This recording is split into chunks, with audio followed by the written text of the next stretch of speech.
Okay,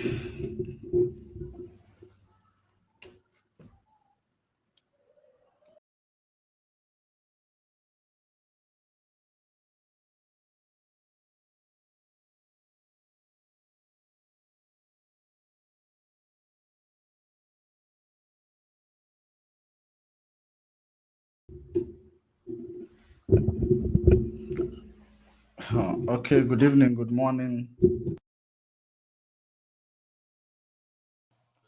Lots of freedom all over the world. Okay, good evening, good morning. All right. I greet you according to your time zone, wherever you're watching from. You are welcome to this program. So, welcome to this program. While you are joining us, share the video, invite others to join. We are going to be very, very quick. We're going to be less than an hour. Less than an hour. We are just here to deliberate on the new move that was made by those countries that actually went through coup d'etat. So we are actually going to talk about the new move that they are making to make sure that they build, whatever relationship as they are being excluded economically across the world. So they have made a new move that is going to, I know and I believe it is going to be a move that is going to be beneficial, or maybe it is not. That is exactly what we are going to deliberate upon.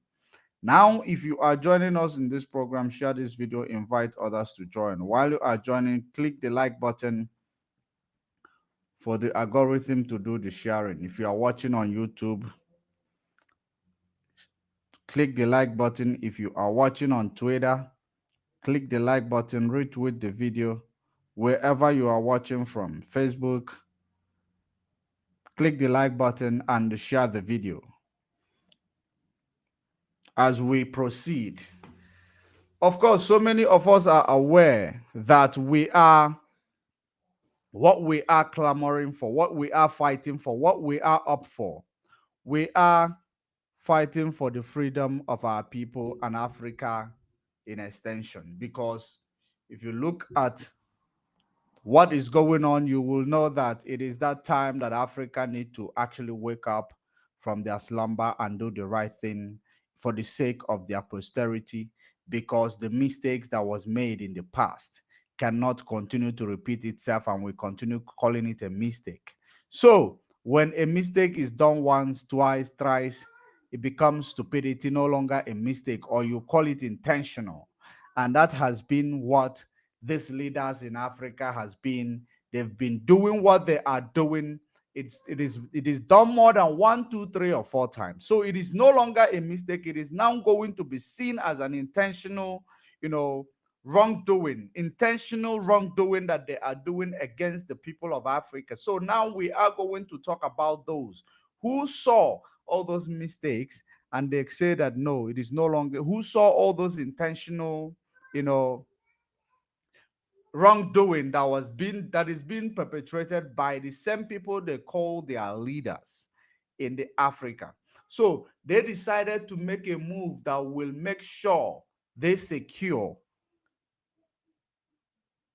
their future and exempt themselves from that, intentional mistakes that is being done by their political leaders. Because if you look at the trajectories of African development, if you look at the trajectory of African growth, you will know and you will understand that those people who are in charge, that are supposed to see the day-to-day activities in various countries of Africa, those people who are in charge that are supposed to bring about, the growth of the nations and the transitioning from all these old ways to the new way, to the fourth industrial revolution, to take part and make use of it, so that we are not going to be dependent on any other countries from the global north or even big countries in the global south.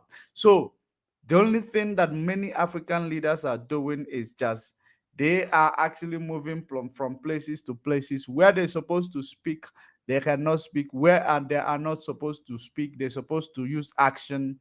They are using speech. So it is something that is, I don't know many of them if they are intentional about their wrongdoing. Of course, in the way they are going about the leadership in their country, we know that they are intentional about it.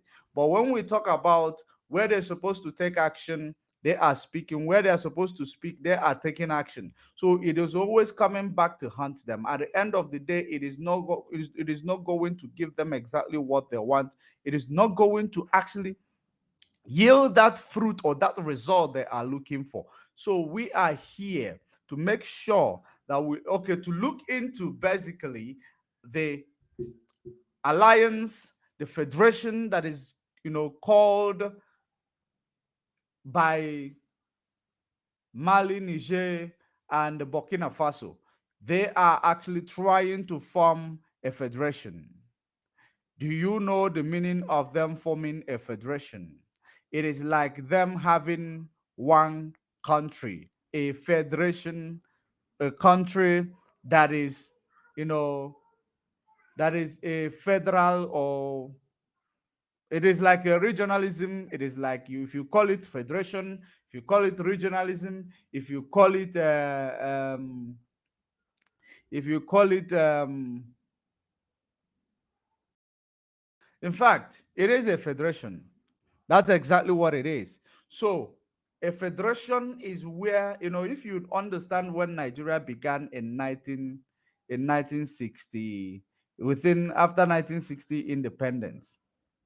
After 1960 independence, you will understand, or before the independence, actually, before the independence, there has been, a structure like federation in Nigeria. That's why there is a governor of a protectorate.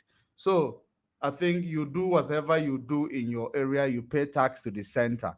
Just like the way America is actually structured. In the US, every state can enact their law. A governor of a state is like a president of that state. They can enact their law, they can do their own stuff, they can, but at the end of the day, they are answerable to the president that is in the top, which is, we call it the apex position of the land. So that is exactly what you are seeing within this West African region as the don't forget that recently they were actually excluded in the ECOWAS. Is it ECOWAS? Yeah, they were excluded from the ECOWAS, I believe, and I think African Union also sanctioned them. So they are now coming up with a strategy that is going to help them to actually reintegrate themselves and make use of their own strength, whichever one they have, in order to mitigate all these shortcomings from the blockade, from the sanction of the West Africa, or sanction from the African Union. So they have decided that they are going to go into a federation. They are going to go into monetary alliance. They are going to go into military alliance. They are going to go into, monetary and military alliance, which is they are going to go into a federation. Now, I want to, before we go there, before I actually bring more analysis to it, I want to actually read the news, because it is very, very important that we understand the implications of going into a federation, the implications, the nooks and the cranny of, or will I say, the advantage and the disadvantage of going into a federation. Now, is the advantage bigger than the disadvantage? We're going to find out. But before then, I want to read the news first. After reading the news, then we will now bring more light to it. Now, let me bring the news to your screen as we are proceeding, just like we know. Um, If you are joining, share the video. Just like Facebook is actually all these media platforms that are dealing with us. Just share the video. Don't worry about it. We are going to, what are we seeing? Just one moment.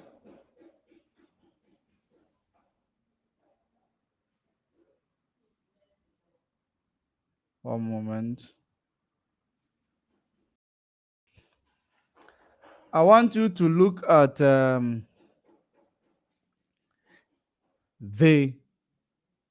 Can you see the news? Of course, you can see the news right in front of your screen. So let us go and read the news. Is it the one? No, this is okay.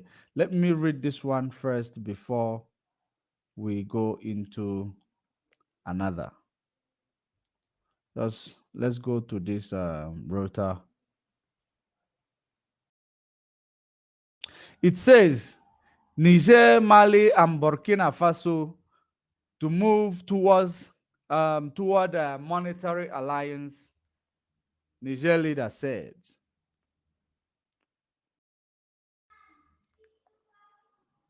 Now, Dakar, December 11th, which is this took place 2 days ago. Niger, Mali, and Burkina Faso are eyeing political and monetary alliance. Niger military leader said on national television of a move that could mark a further break with the West Africa regional bloc. Niger's General Abdurrahman Tiani did not give a timeline or details about the project, but said it was one of the reasons for his recent visit to both countries. In addition, in addition to the security domain, our alliance must evolve in the political domain and in the monetary domain, he said in an interview on Niger's RTS channel late Sunday.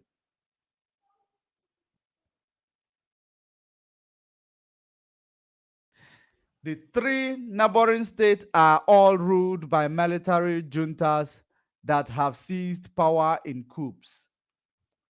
Since 2020, this has put them at odds with the rest of the Economic Community of West Africa States, ECOWAS, the region's main political and economic bloc, which is urging them to return to democratic rule, abandoning the eight-member West African Monetary Union and adopting a new currency would further isolate Niger. Mali and Burkina Faso, who have called their new union the Alliance of Sahel States. There is no more ECOWAS. They're no longer interested in ECOWAS. They have formed their own bloc, which is called Alliance of Sahel State. Alliance of Sahel State. The three-state finance minister in November issued a joint statement recommending that a committee of experts be set up to study the questions of an economic and monetary union. They also recommended the creation of a joint stabilization fund and investment bank, among other measures, reporting Red Felix. Additional report and others. So that is exactly what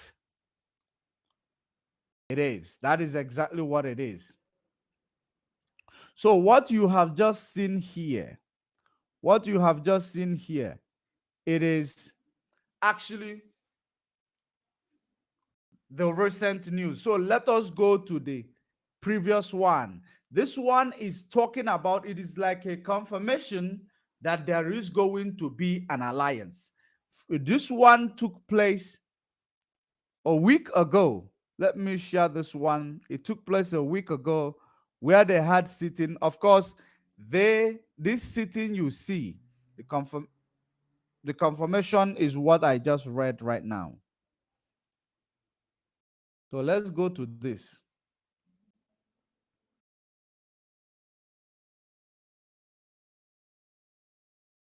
Burkina Faso and Mali and Niger look to form a federation. Look to form a federation.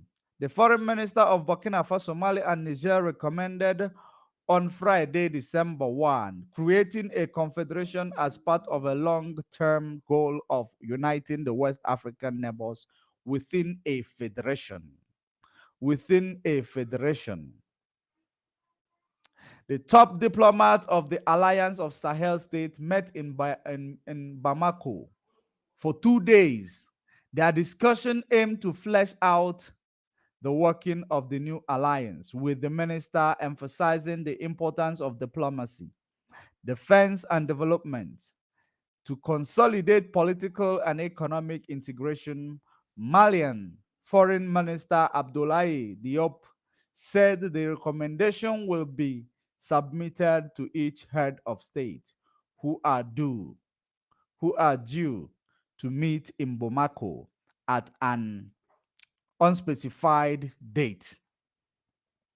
The country's economic finance ministers who met on late November advised creating a stabilization fund and investment bank.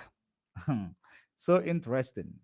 And a committee that would study an economic and monetary union in mid September. The military leaders of Mali, Burkina Faso, and Niger signed a mutual defense pact. The Mutual Defense Pact, the Lipto Gormo Charter, named after the eponymous historical region, established the Alliance of Sahel States.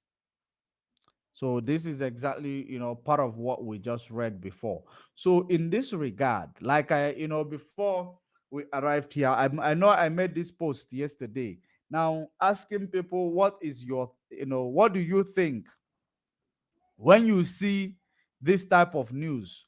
What comes to mind? Each time you see this type of news, what comes to your mind? Of course, so many of you will say no, they should not go through that process. No, they shouldn't go through that process because that process is actually what is keeping Nigeria down where it is today. That's what so many of you will say. And then, of course, that is exactly what we are here to clarify. I believe we are coming out clear. I don't know. I hope so. I hope so. I hope that we are coming out clear. Um, Ikechukwu Naji, Mazi Paul Achebendewo, my brother. Welcome to the program. Thank you for joining the program. And of course, if you look at it, you will understand that the reason why you see Nigeria,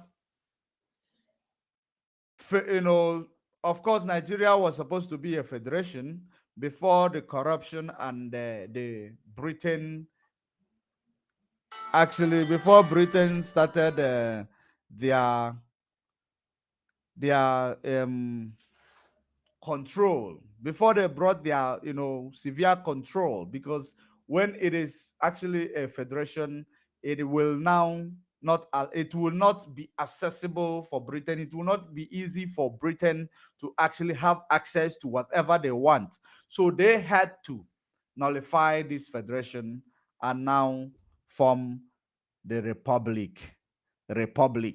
Now, I want you to understand that what we see today that is about to take place within the Sahel region between Burkina Faso, Mali, and Niger, I want you to know that it is actually a development that will enable them to make use of what they have. They have formed a mutual pact which is going to enable them to make use of what they have. Whatever they are doing, they will form one currency. They will be using one currency. Maybe they will decide to back the currency with gold, or maybe they will decide to back it up with oil, whichever thing that they want to back it up with, or maybe they want to have a fiat currency. It does not matter, but As long as they are actually going to bring those two economies or three economies together, or it in what in a federation, as federation, it is going to actually boost their economy and the weight of their currency.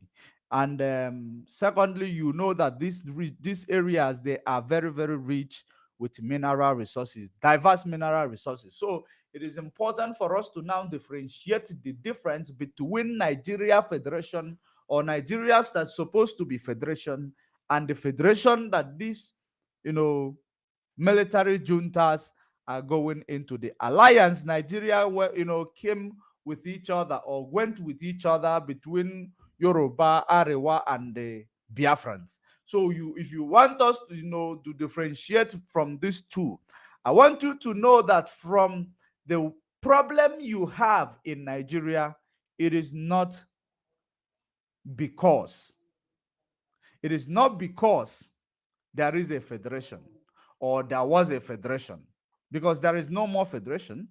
So the reason why you cannot compare the so-called amalgamation of Nigeria with their coming to form a federation, it is number one. In Nigeria, the amalgamation of Nigeria, it is done. It is done undisputed. It is done by one man and his girlfriend from Britain, Lord Luke, whichever one, Lugard and his girlfriend Flora Shaw. And the worst part of it is that the Lugard and Flora Shaw, they are now deceased.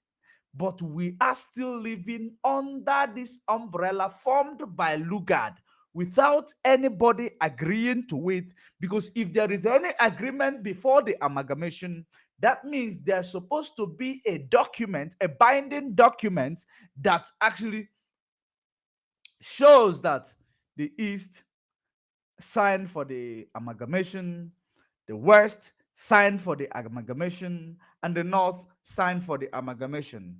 But I don't think there is a document such as that. So, in this regard, it shows that somebody actually took a decision to bring three different nations and call them one nation, or call them a federation.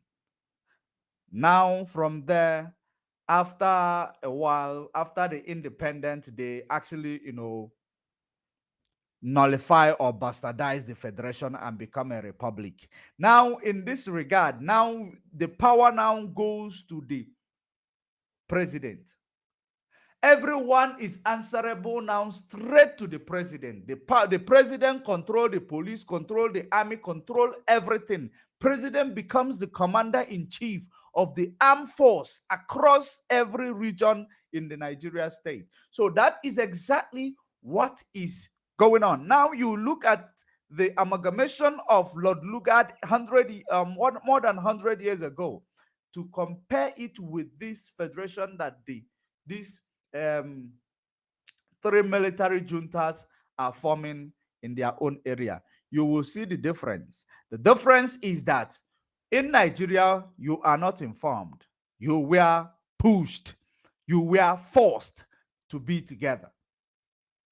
It is not initiative of any Nigerian or any so-called Nigerian. It is not a black man's initiative. Now, if you go to this sub-Saharan area, which are proposing to form a federation, it is their minds, it is their initiative, it is something that is set down and discussed, because they have looked inwards to see that the only way they are going to survive all this exclusion, economic exclusion, and the sanction, lack of economic, social cohesion with, the neighbors and the Africans and some Europeans. Of course, you see that what AGOA's summit that took place few weeks ago, they were excluded from AGOA, where they will be, shipping their, where be it raw material, their product into the United States with a free duty, without paying any duty fee or all this levy and tax. So They were excluded because they call them non-democratic, which has nothing to do with business. Of course, we know that because they are no longer controlling that area. That's why they don't have their excesses on that area. That is the reason why they excluded them. Of course, we know that it is actually about the interest of America. Everything they do is about their interest, and we know exactly that this arrangement of AGOA, it is about those nations that are participating. It is those nations that Americans are actually benefiting a whole lot from. So, because they are benefiting a whole lot from these nations, that's why they are included. Once you cut out any European countries that are actually benefiting from your economy or exploiting your economy, now you become the enemies of the West. That is the reason why they were excluded. So, among all these things, or having seen all this exclusion, all this, sidelining, they decided that they have to come up with an idea that will boost each other, that will make them a stronger nation, a stronger confederation. Now, that is the reason why they decided in their own initiative, well thought, they decided that they will form a federation. And in this regard, they are going to have currency. They are going to, they are going to have military, power. They are going to, have a stronger currency, and of course. So in this regard, you see, it is a black man's initiative to help black men. It is black men initiative that will help their various countries to thrive and survive this economic exclusion across the, the world, including their neighbors in sub-Saharan. So, in order to combat it, they decided to go for this. And this is exactly one of the things that will give birth to Pan African that we are looking for. It will give birth to Pan African, that we are looking for. Pan Africa, where people are going to have an Africa that is called a nation, Africa that will be like a confederation. That's exactly the type of Africa that we are looking for, right? But in this regard, these military juntas are actually making move towards that direction. And making move towards this direction, it's only going to help them to withstand any economic challenges, to help them to withstand every challenges that they are facing as a result of pushing out the Western puppet that was called their leaders, their various leaders. So they want to now make sure that they protect their economy and they protect themselves from any military threat. So that's exactly the move that you see them making. And all these moves, it is only a very, very good and important move.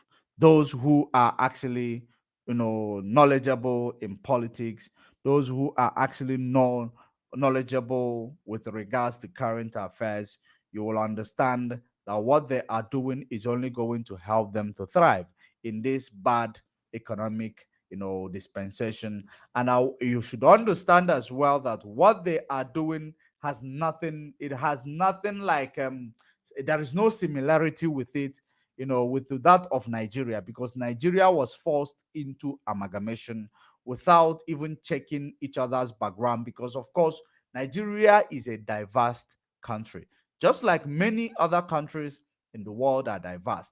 But in this diversity, there is multiculturalism that is gazetted into Nigeria constitution. There is religious, religion, of course. Islamic religion is actually, Nigeria is Islamic state, but they are now acting like Christianity is also allowed, but it is a pretense. They are just pretentious about it.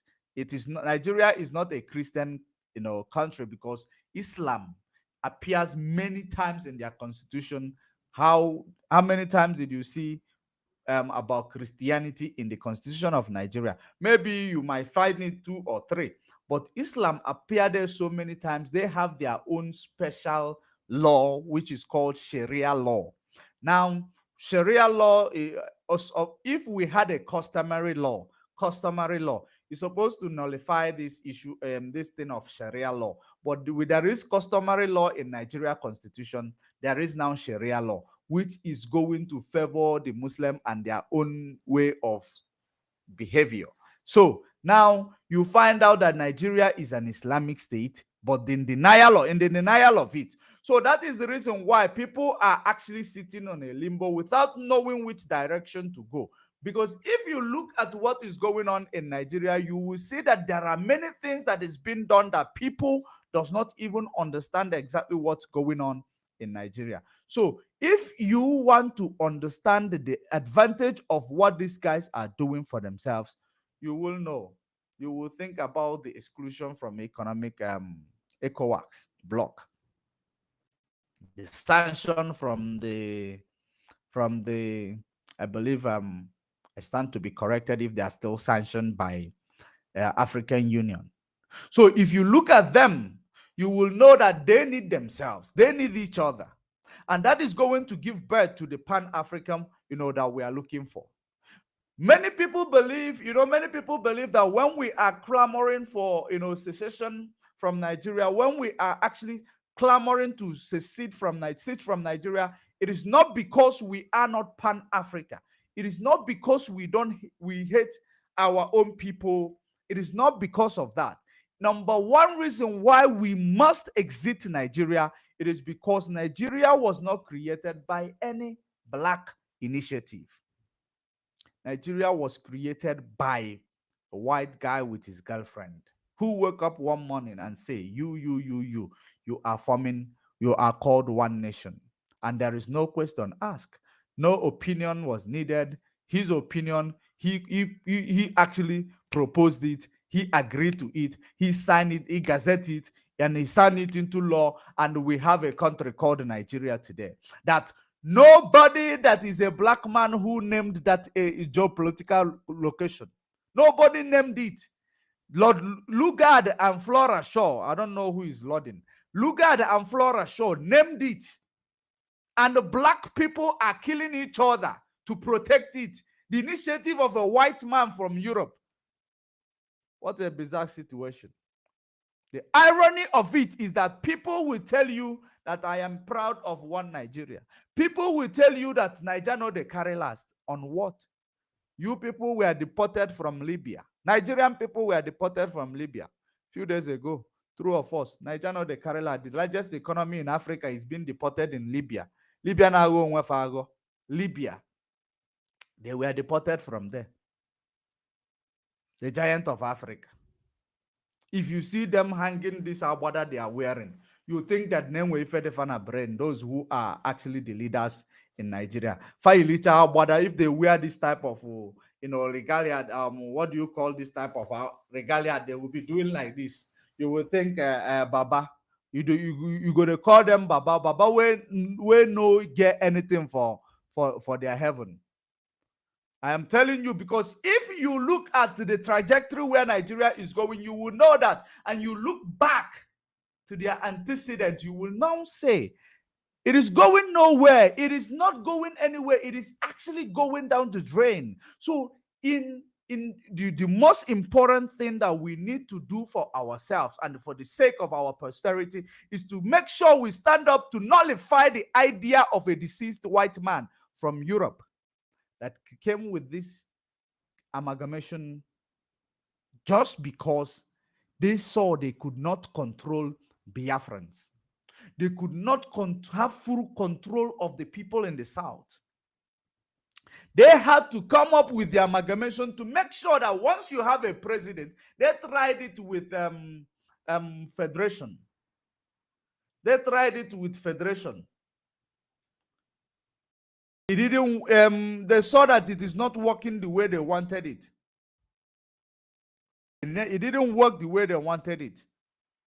They decided to now set up and have a a centralized power where president is bigger than the country. One man will be bigger than the country. Because if it was still a confederation, if it is still a confederation or if they still have a setup of true federalism, which everybody, every region will govern themselves, pay tax to the central government, it was not going to be easy for somebody to come from anywhere to come and steal the oil in Biafra land, because that oil in Biafra land, you will make use of it in order to make sure that it benefits everybody in Biafra land, build infrastructure, use it to actually establish, create job opportunities for the people who are graduates that are earning nothing after studying for how many years in Nigeria. Some studied for 17 years, half of their lifespan in Nigeria. And at the end of the day, there is no job for them, no job opportunities. Some of them become conductors, some of them become truck pushers, those wheelbarrow pushers inside the marketplace, or you call it trolley. They push trolley inside the marketplace because they don't have job opportunities. So in this regard, you will now discover or understand that it is never going to work. A white man initiative or a white man ideology is now being controlled or being nurtured by a black people, fighting each other to make sure that to eternalize the ideology of this white man called Lugard and Flora Shaw that brought about the amalgamation in 1914. They terminated this through federalism, regionalism. They decided to have central government. And this central government, ever since, a nightmare, extrajudicial killing, ethnic cleansing, human rights violation, police brutality, economic exclusion, lack of social cohesion, etc. You see these things that are taking place in the so-called Nigeria that was created by a man from Britain, controlled still by Britain. That is the reason why whenever you want to produce a president in Nigeria, they must go and do question and answering in Chatham House in Britain. Why? Because they are just the manager of that company called Nigeria. Of course, Britain bought that company. They bought it for 800 and something thousand. That's how much Britain bought it for. L'Oreal Niger Company, that they later named Nigeria after. Nigeria. So why do you think you are going to prosper in such a country? Why do you think you are going to do well in such a country? It is not your ideology. Why do you think you are going to have peace in such a place? It is not your ideology. It is ideology of a white man. Now, in this regard, you will now begin to see the difference between the juntas federation that they are about to form and the so-called federation that Nigeria is so-called Federal Republic of Nigeria. You will now see the difference between these two federations, the real federation and the fake federation called Nigeria. The other one is the full initiative of those who are going to be participants in this federation, who are going to be the beneficiary of this, whatever that it is going to yield, be it good and bad. It is their initiative. Nobody thought it for them. Nobody is forcing them to do so. They are doing it themselves. And that is exactly the trajectory where our Pan-African movement is heading. I don't know the mindset of those who are in charge in those, movements. But That is exactly, as far as I know, that is where they wish to be, to form an Africa where they will have a military that is able to go, to have, or every countries will pay tax to have one military. So in this regard, you will understand that it is exactly what these guys, where these guys are going. And slowly but surely, you might find them making it. You might find them, coming out of all this, or imagine strong and stronger, even though with all this social and the economic exclusion, they will still come out to do what they need to do. So now, if we are now out of Nigeria, we will now do our own things, because Nigeria is actually a setback in the life of any person who has entrepreneurial spirit. Nigeria is a setback for you. Anybody who has, you know, innovative spirit, Nigeria is a setback for you. I am not saying it just, of course, we are still there. So if you say I want to be prejudiced against them, no, I am not being prejudiced about against them, but I'm being realistic. Because if you look at anybody who becomes something in Nigeria, the next thing they do is to elope, japa. They will no longer be in the country, because the country is not going to actually nurture their dream. It is not going to help them to achieve their dream. Rather, the country will eliminate their dream. So the best thing they had to do is to exit the country, to make sure that they find their foot and get a greener pasture. And when they go there, even if they are not paid what they qualify to be paid, it doesn't matter to them, because cha cha kachatale mma. At all na winch. So that's exactly how our people now settle. You find a person with PhD, they might not be paid according to how they're supposed to be paid as a PhD holder in a particular space where they found themselves in or working in.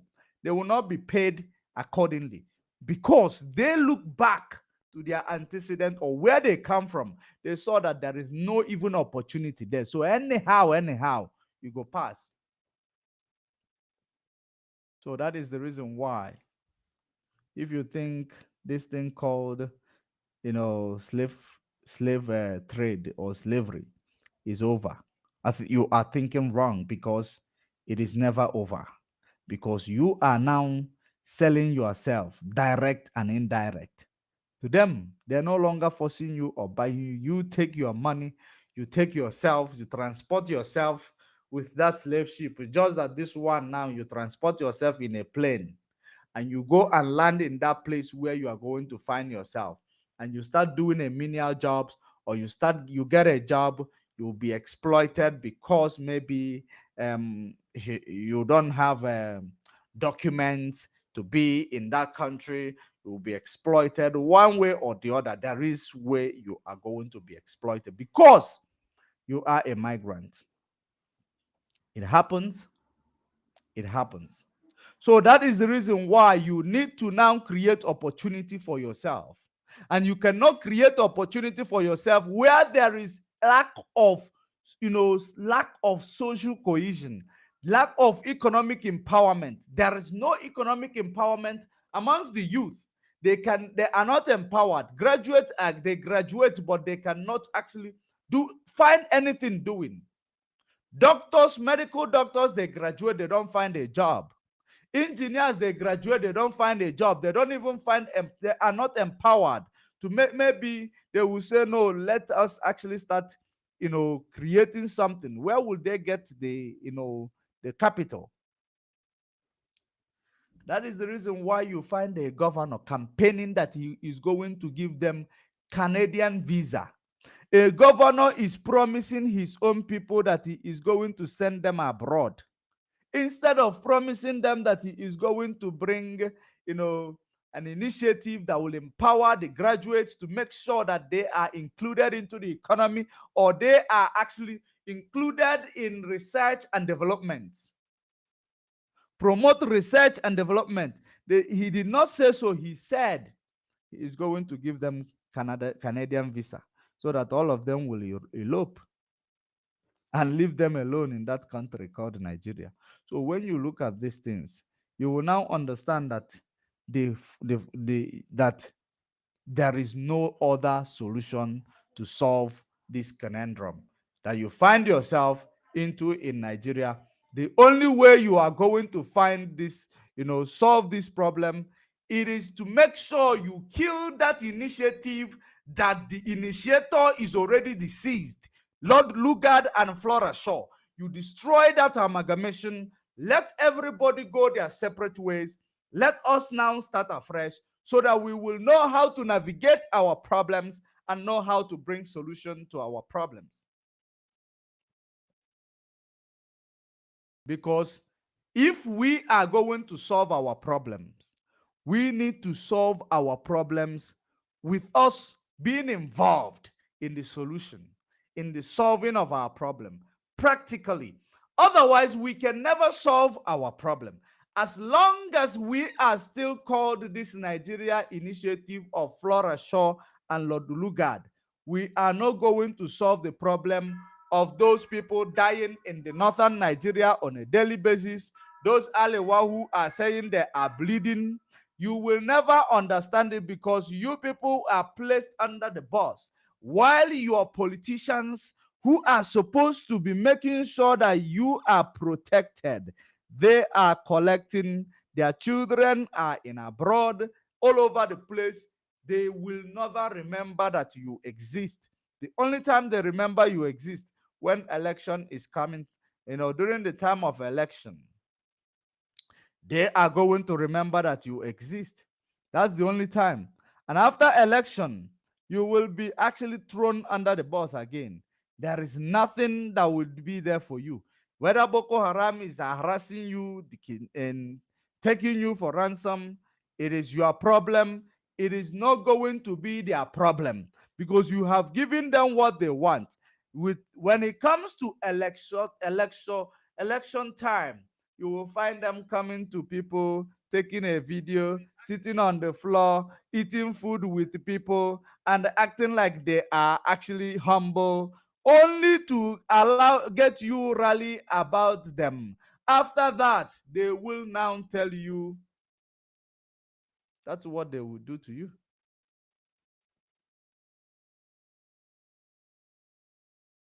Then you wait for another 4 years. 4 years of affliction, 4 years of suffering, 4 years of economic exclusion, 4 years um, of dilapidated roads, 4 years of dilapidated hospital, 4 years of dilapidated schools, 4 years of every suffering. That's what you are going to see after that 4 years, because many of us, the suffering that we have gone through makes us behave like zombies. Because after 4 years, they will now bring another person. They will start promoting that person, and you will believe, oh, it is going to be good. Let us give it a try. It is going to be good. And at the end of that 4 years, you will still see nothing is going to change. It keep getting worse. You keep on changing. It keep getting worse. When they bring another candidate, the media will now start promoting them. Media, because once the media start promoting them, you people that does not have your own thoughts, you want to follow other. Once the thought you follow is the other people's initiative, once the media front them, you know that everywhere is talking about he's obedient, he's Baba Milokon, it's this person. You will start rallying about them. You never actually did any introspection. You never, you have never said to yourself, all this while I have been Nigerian, all this while I have been in this country, what have I achieved in this country? All this while that I've been here, it has been each and every 4 years. These people will come a bit closer to us just because they want us to rally about them. They are not rallying about them because your vote counts, but you are rallying about them so that they will show to the world that you support them, so that they will rig the election and they will say that the video you saw, people are rallying about them. It is not about people who are doing. Of course, if you go to United States, you will see the type of campaign they do. They go to each state to tell you what they are the reason why they deserve being your president. They go and speak. But so many of you, when even if you they speak, whether they speak rubbish or they speak something that makes sense, it doesn't matter. It doesn't concern you. As long as there is palliative given to your mother, or as long as there is palliative given to you, indomie and macaroni and granite oil. Once you see it, and maybe you see tin fish, or you see baked beans, or whatever one you see, they just give it to you. It is okay. They have done well. You see how humble they are, and they say they will do more. Once they become attend this position, they are going to do more. All of these they will continue to use against you, because the suffering that you have gone through ever since your birth has gone into your mind. It is now working against your mind. Psychologically, you are destroyed. You can no longer differentiate right from wrong. You can no longer differentiate good from evil. All you know is that as long as that the day is coming, or the new day is coming, you believe that the next day is going to bring good thing, coupled with the teachings from the Christianity and the Islam. They will tell you faith, faith, faith, faith, faith. It will happen. At the end of the day, you will have faith even like a mountain. Or in fact, you have faith. You have faith that is bigger than mountain. Because they tell you if you have faith like a mustard seed, you move a mountain. What is faith? Faith is what propel you to do the practical. That is faith. Faith is not something that you just wake up and pray and say, I am believing God I will get a job when you have not submitted any CV. That is not faith, that is stupidity. So faith is when you establish something, when you plant, when you actually think of planting a seed, you go and plant it. That is a faith. When you think of going to manufacture something, you think of it, you go and start manufacturing it. That is faith. Because the process of manufacturing it is the working on your faith. It's making your faith to work, bringing it to work. And now you have the faith there is that this thing I'm manufacturing, I don't know if I am going to make profit out of it. I don't know if I am going to actually excel from it. But now, because of faith, you go through that work process, you manufacture it. That is the faith. When you think it, don't think it's too big. If it doesn't scare you, you are not doing it. You are not doing it right. That's it. It must scare you. That is faith. So if you are actually saying you are in the church praying day and night, 7 days dry fast, and I have faith, God is going to give me a car. But you have not even started anything that will give you money first before you get yourself a car. But you are believing in faith. So that is the reason why you are believing that this set of people whom you call your leaders, that they are going to change, or God is going to come from heaven and give you someone that is going to remember you in your situation, that is going to give you adequate hospital or road infrastructure or steady electricities or schools that will accommodate you, or that will be accessible to those low income household. You will never find it. Inequality becomes the order of the day. Everybody is trying to make money. Many men are trying to make money, if not to entice women, it will be to intimidate the poor. Those are the two reasons why you'll be looking for money. If not to entice women, it is going to be to intimidate the poor. Intimidation of the poor is that when you are driving, they are walking, and then maybe when you see people, you take out your head from a manufactured a white man's manufactured initiative, a car. You will take out your head from the sunroof, and maybe you will take out your head as they will be shout, hey, you have come back from obodo ibo, hey, and they will be chanting on you. Maybe you will throw maybe 10 naira up. People will be dragging them back, on ego, is throwing money on the street. Dude, that is oppression. It is oppression. That is inequality. Because once you start doing that, it means that you are undermining your own people. And that is exactly what most of the people are looking for money for, to entice women or to intimidate the poor. That's it. That is the reason why you find your celebrities today. What they do is they are actually, whatever they do, it is about showing off their wealth. Remember, they all emanated from ground zero. Those celebrities you see, when you talk about celebrities, that are actually doing well for themselves, you talk about musicians, boxers, and all these sports athletes. They emanated from ground zero. But how many of them went back to empower the people from the ground zero? The only thing you will find them do, and I have Olonya Akpofi Obodo Oyibo. I gave this one money. I went to give this money to these people. I just went to the poor families. I gave them money. No, you cannot continue to give a poor man money because they will be entitled. They will have the sense of entitlement. What you need to do to a poor communities is to empower them. If you give them money today, you will not give them tomorrow. And when you continue to give them, they are entitled to it.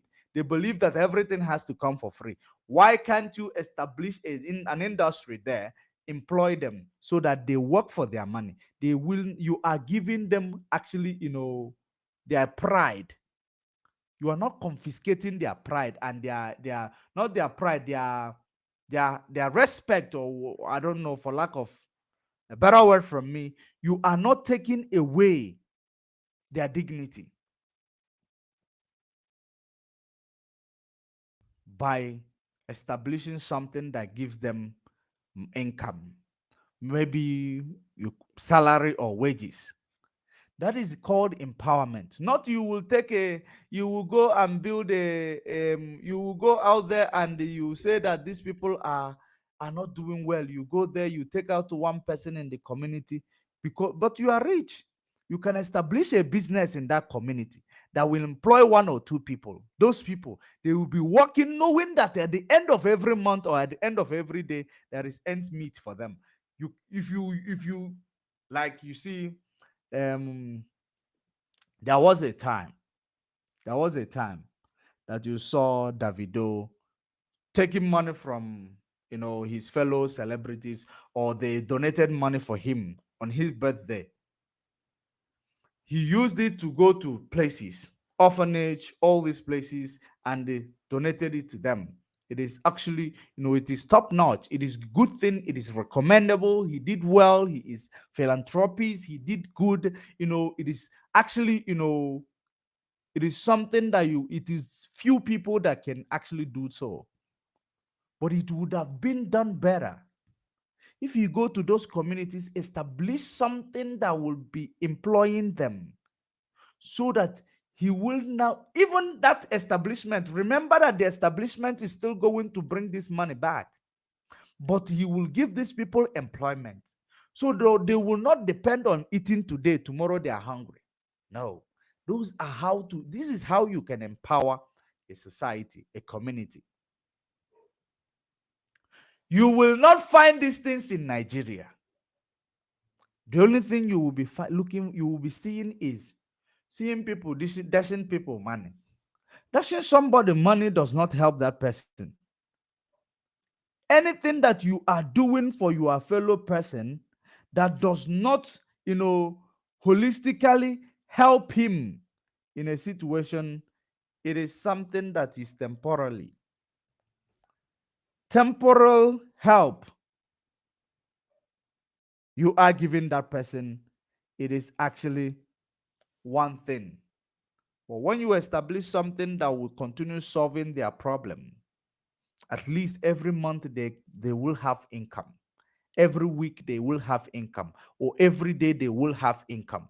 They will appreciate it more, and it will yield you more money.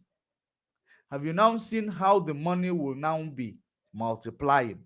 But if you see Nigeria celebrities or maybe African celebrities, they will wear a watch that is around $1 million. They will wear a t-shirt that is maybe $20,000.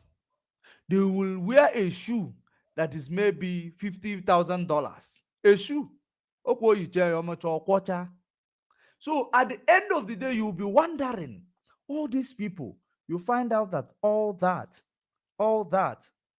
you are living a life to please the world, but you are not living a life to heal your community, where you come from.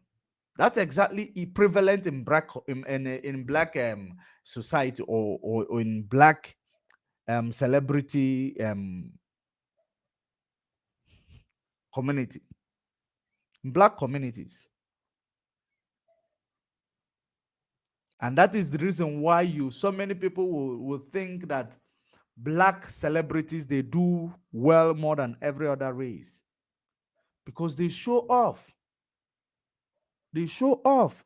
That's why it looks like they are doing well more than every other person. But those people might be doing well more than them. And you don't blame them. These things are things that they need to unlearn. They need to relearn, because it is born of those who never believe that I will come to this far. When they come that far, they want to show the world, I did it. And you cannot blame them. That is exactly people. When people are so hungry for a very long time, if you give them that food, it affects them. If you feed them once, it affects them. So that is the reason why, when you are exposed to a place, you know, to a space where you are not actually familiar with, you might behave somehow. That is the same thing happening within the within the African leaders. Within the African leaders, when you give them power to take care of the country, to multiply the country, to build the country, to include every part of the country, to empower the country using the resources that is actually found in the country. Now they will now start, they will start empowering themselves and their friends. It is not a problem of one person. It is not a problem of, particular people. It is a problem of black people, problem of Africa, because they are not used to these things. They were not used, they were deprived of these things for so many years. Now, before, when they come to it, they will abuse it. You have to abuse it. You have to abuse it. Maybe I might not be making sense to some of you, but I know if you know, you know. That is the problem, that with challenges we are facing.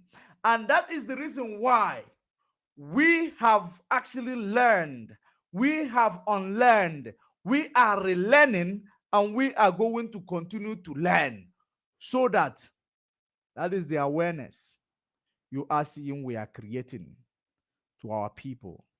Because so many people will tell you that Biafra is here. No, it's not here. Biafra is not here. Anybody who is telling you Biafra is here is a liar. Because we need to unlearn. We need to learn. We need to relearn before we are going to be free. We must be free from our mindset first. We must be free from each other toxic, like, is it toxicity or toxic? We are toxic to each other. We must be free first. because ọ bụrụ nke ọ ga-awụ mmadụ make a movie si inyowe ya enyo ma ọ dịkwa ka ọlụwago sabo mmadụ make a decision onye kwuo uche ya ọ dịkwa ka ọlụwago sabo it becomes prevalent in our space, and you believe that it is how you are going to get your freedom. No, it is not how you are going to get your freedom. The way you are going to get your freedom is make sure is to have you free your mind. Free your mind. That's it. Love each other. Love gives us freedom, because when we are able to love each other, we will be able to work together. When we are able to love each other, we will be able to discuss each other's opinion. We will be able to disagree and agree.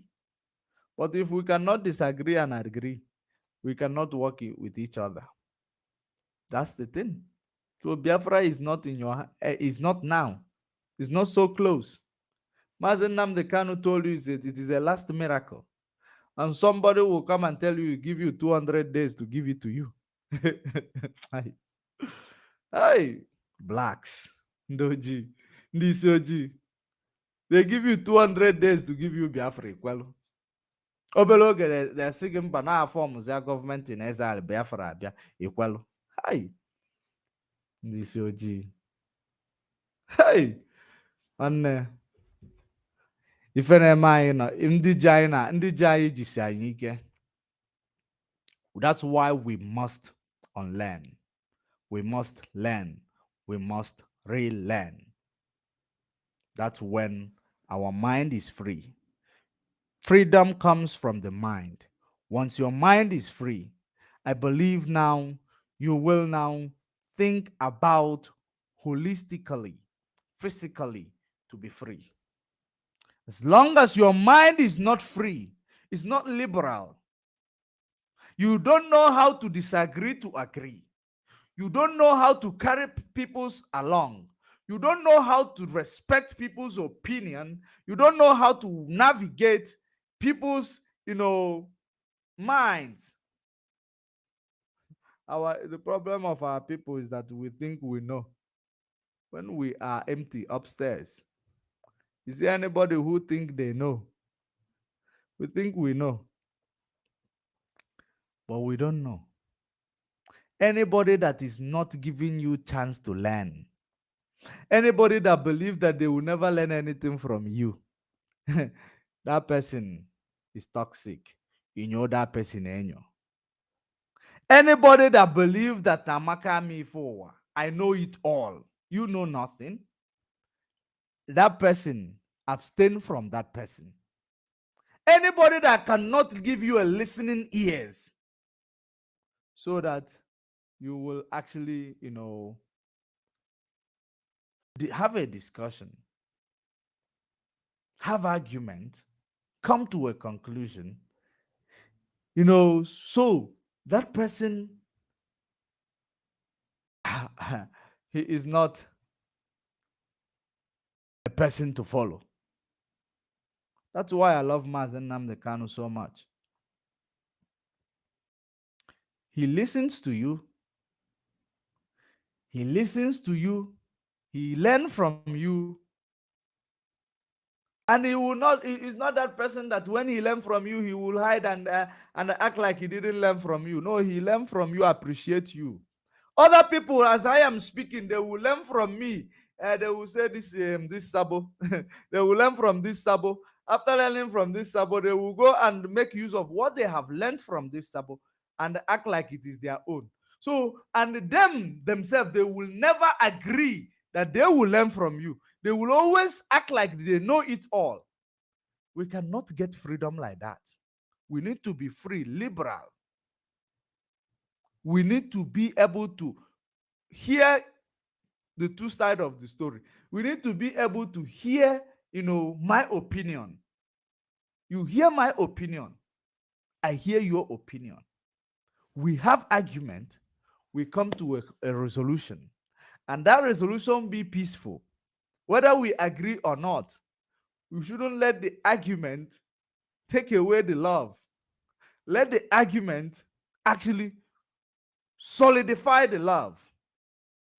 We disagree to agree. That's exactly the what we are going to, if we learn how to adopt such mindset. That means we are getting ready. But ndị amaka ama ife ụwa, ndị amaka ama ife ụwa were fatie n'akụkụ. A sị na ebe amamihe m kwụsị ka nke onye ọzọ bido, ebe nke onye ọzọ kwụsị ka nke m bido. So that is it. Don't think you know it all. And don't so why when it is the problem we have. And unless we unlearn, learn and relearn, it will be difficult for us. So the awareness becomes very crucial. The education, the relearning, the unlearning becomes very crucial. That is the reason why most time we come online to educate you, because that if you look at it, you will understand that the reason why somebody come to tell you he will give you Biafra in few days and you agreed with them, it is because you lack wisdom, you lack knowledge, you lack information, you are uninformed. Your mind is actually, your mind is weak. You cannot reason. That's exactly the reason why somebody will wake up somewhere from nowhere and come and tell you, in 200 days, I give you Biafra. 200 days come and pass. You did not even ask them, where is the Biafra? No, you didn't. They tell you now, no, now, since it didn't happen, let us go and create government. Government now will give you Biafra.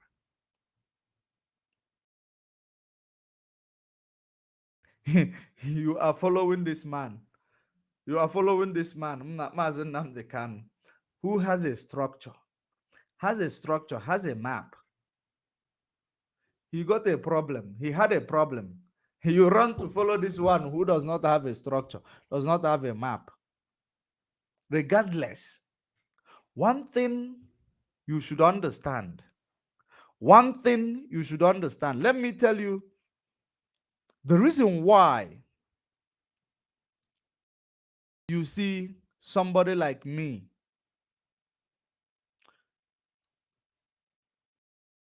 hating the characters of Simon Ekpa.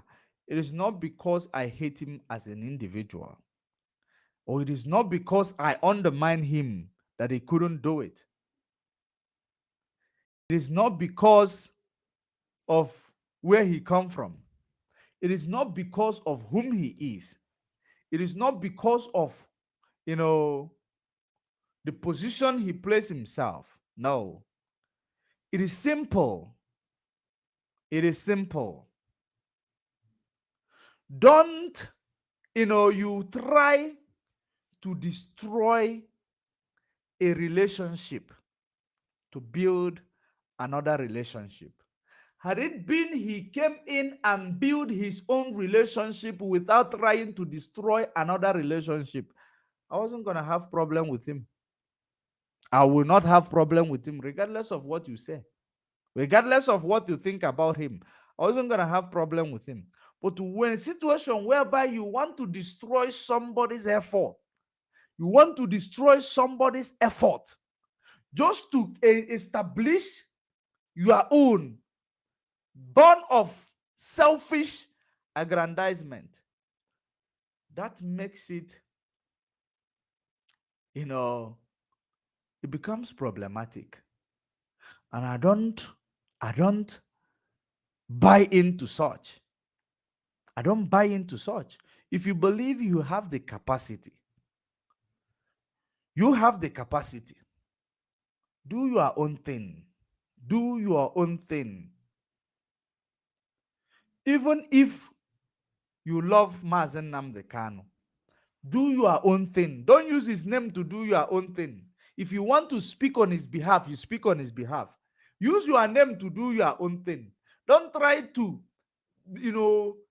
incriminate or try to bastardize his own initiative Just because you want to establish your own initiative, don't try to reap from where you did not sow. Because as you know, if you are now, trying to reap from where you did not sow, that makes you a criminal. So that's what makes me, prompted me. It's not because I don't hate him.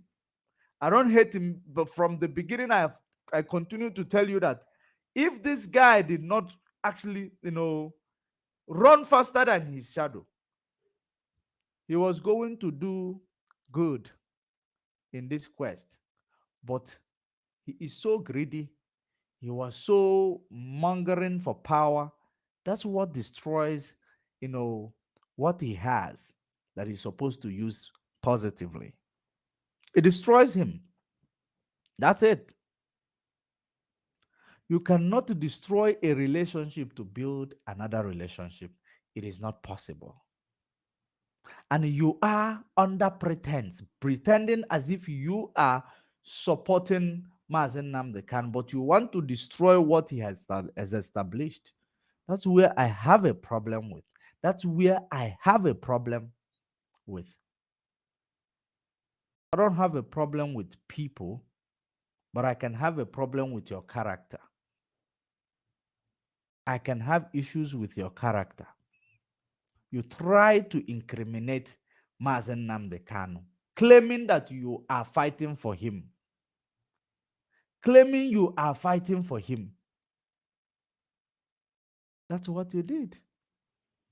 Because at some point, you allow yourself to become a willing tool against your own people because of that lies that you are peddling, because of all the things that you have done that you are not supposed to do. You have stained your hand with blood of innocent people. You've gone extra length to please those who are unpleasable that are following you, because these people, it is, you can never please them. You try to please them, right? Most of them are not aware that what you are doing is evil, heinous crime. They're following you blindly. But because you want to please them, you need approval from them. You went extra length to the extent of killing people, including pregnant women. Have you now seen what you have made your own pride? What you have gotten yourself into? How you made yourself available for somebody, a peripheral person, to be controlling you without you knowing that the neighbor wants an airlock is in Aramano. Exactly. That's the way, that's what you did to yourself. You actually, you played yourself. You destroyed it for you because of fortune and fame that you are looking for. And it is an indelible mark you have placed in your generation. Because all those people whom you killed, it will never be erased from you. You see this? It will never be erased. And at the end of the day, by the time you will realize what you have done to yourself, it is too late. It is already late. Because a na-agwa gị ebe ị na-eje ụzọ adịrị, ebe ị na-eje ụzọ adịrị, ofu peripheral person will na-epushu gị go. Eyuzuo Nelly, eyuzuo oyibo, eyuzuo azụka, eyuzuo iroka, eyuzuo etiti ụka, eyuzuo ike ụka. Ebe ọbụla nke a si ebe a pụ, nke a bata, na-eyuzu gị, na-eyuzu gị, na-eyuzu gị. Eyuzugide gị, epushugide gị, epushu na gị na your own dead end, where you will not find your way out again. Then what then becomes your faith? Your faith becomes that person who found themselves in a limbo. In a limbo. Jawe jawadima na wadima. Inayana zunda na chantelig. Hey, you are doing it well. They are no longer nowhere to be found. And you will know that those people who were loving you, whom you think they are loving you, they don't really love you. They don't really love you. Or otu isi claim na love Maazị Nnamdi Kanu too. the same way they are following you. That's exactly what happens. But even, whatever you do, you will find out that no, those people who are chanting for you, they until they chant you into your graveyard. You are doing it well, enye gị super chat, enye gị nke a, push push push, you are doing it well, ọ na-atọ gị, ị na-evu gị isi. It's not about that. Freedom fighting is beyond what we are looking at. Freedom fighting is beyond what you are thinking. Freedom fighting is beyond, making noise on social media. Freedom fighting is actually about learning, unlearning, learning, and relearning. Because when you unlearn, you will unlearn that which is go to church and pray for 7 days, your miracle will happen. You will unlearn it. Have faith, it will happen without establishing anything that will make it happen. You unlearn it. Every 4 years, a politician will buy you Indomie, macaroni, and the tin fish. You will unlearn it. Every time they tell you the same story, use it to get themselves into the position of power. You will unlearn it. Now you divide and rules that they have established. You will unlearn it. Now, when you talk, it comes about love your neighbor as you love yourself, you will embrace it. You will embrace it. You will learn it. Extend the love, you relearn it. So that you will know that love is the most important thing. Because if you love me, you will never betray me. If you love me, you will never betray me. If you love me, you will never speak something that you are not sure of.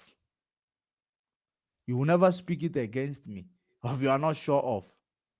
But because you don't, you're just chanting.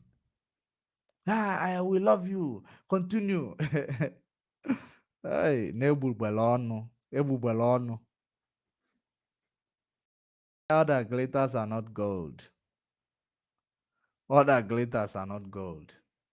I keep on telling our people, it is part of the things we need to unlearn. You learn how to follow trends. Because what is holding us down today is our mind. Because if you see those Igbo people who knows they need freedom, Lagos market, their buildings are being demolished. You find out that these people, one or two, ways, they must have done something wrong to their own people. They don't even love their people. They would rather go and consolidate to demolish. Some of them will consolidate, demolish all other people. As long as you leave my own, we will be friends. I will give you, just demolish others, leave my own. Selfishness becomes the order of the day. Selfishness becomes the order of the day. People using each other. So many people believe that they are using you. In fact, so many people are using people. People using each other. When you are dancing to their tone, it becomes their friend. When you now speak your own opinion, when you want to now dance to your tone, you become their enemy. So it is always like that. That is what life brings. You need to to make peace with it.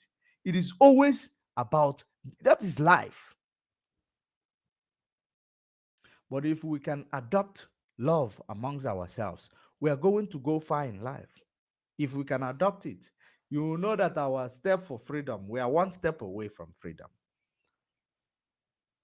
Because if love comes amongst us, you see all these people who are in the political space exploiting what's supposed to be for the nation. They will not do it. And you will now find these British Fulani plans against our people. They will reject it. Because if we now come out to reject it, all these people in the political space, you will find that if they come to reject it, you will see now, our freedom will gain momentum. But even if they don't reject it, our freedom will still get momentum. You, that is majority, need to now learn, unlearn, relearn, and learn and relearn. You now love yourselves. Those few minorities in the political space, if all for no faithful, just once you plan to march, all of them will hide. They will go and hide. So they are not problem. They are not the problem. The problem is amongst yourselves. You and I, who are actually the beneficiary of this evil that they are doing from the upper echelon. So we that we need to now learn how to love ourselves so that when we mobilize, we march in one voice, with one, one steps. If we can do it, we win. If we cannot learn it, you will never do it. If you still believe, no, hey, this guy, ana m enyokwe this guy enyo mgbe ọwụ na-epụtara na-enyo ndị mmadụ enyo so onyo ka ị ga na-enyo ndị mmadụ, you go to enyo everybody enyo without you teaching that person how to be the good person. In enyo so onyo ka ị ga na-enyo. You na-enyo mmadụ, you never did self introspection on yourself to know if you are worthy to inyo mmadụ enyo. You never did it. These are things. Oya ka a na-agwa enwe ife na-atụ n'inu Igbo asị gị welu ka ọ dị gị na be gị malụ ka ọ dị m na okeke ka esi ekwu dị ya. Were ọbụlụ m tinye n'akpa. Were ọbụlụ m tinye n'akpa. Ife ọbụla ị na-eme were ọbụlụ gị tinye n'akpa. Ọ ga-eme gị ma nje kidnap nwa mmadụ ka ị wee je gwọọ ọgwụ ego. I cheta na ọgwụkwa nna ya nwa gị. Onye iwere ọbụlụ m itinye n'akpa.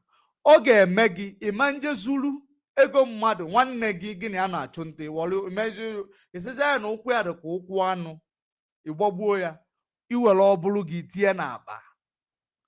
Because it is very, very important as we are on learning and relearning.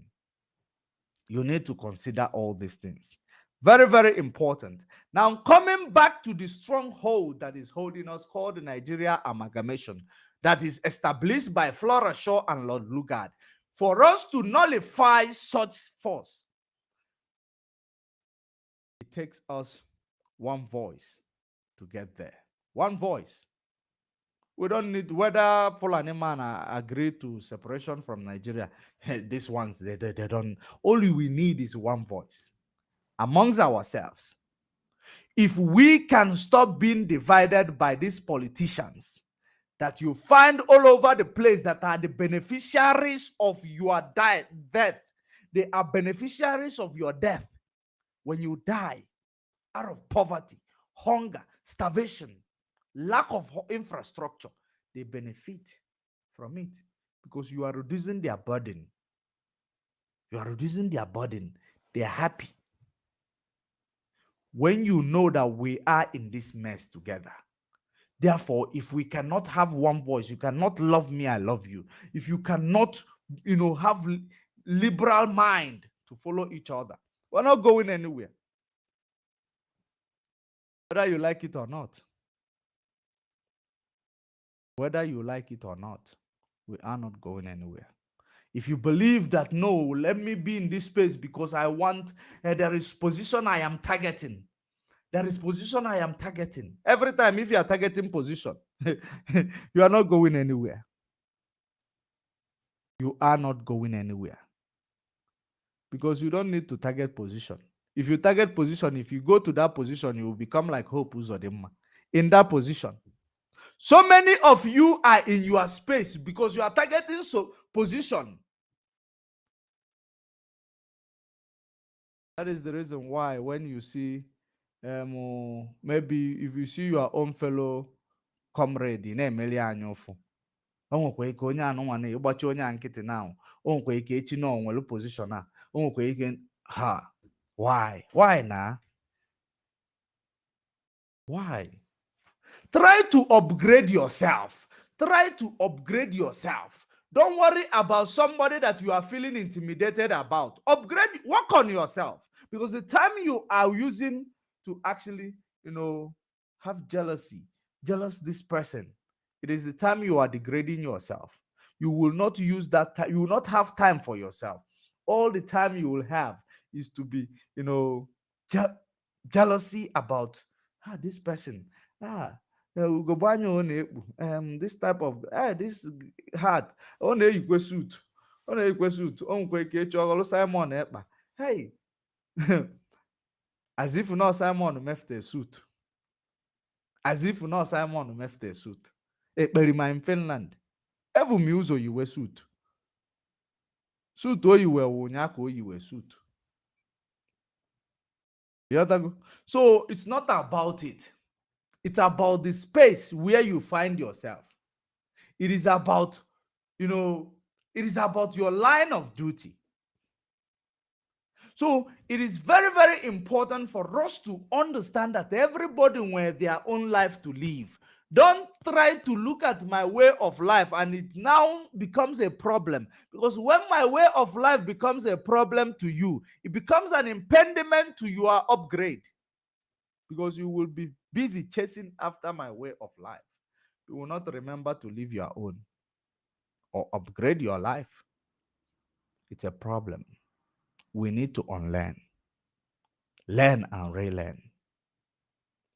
Now, for us to defeat this stronghold called Nigeria, one voice.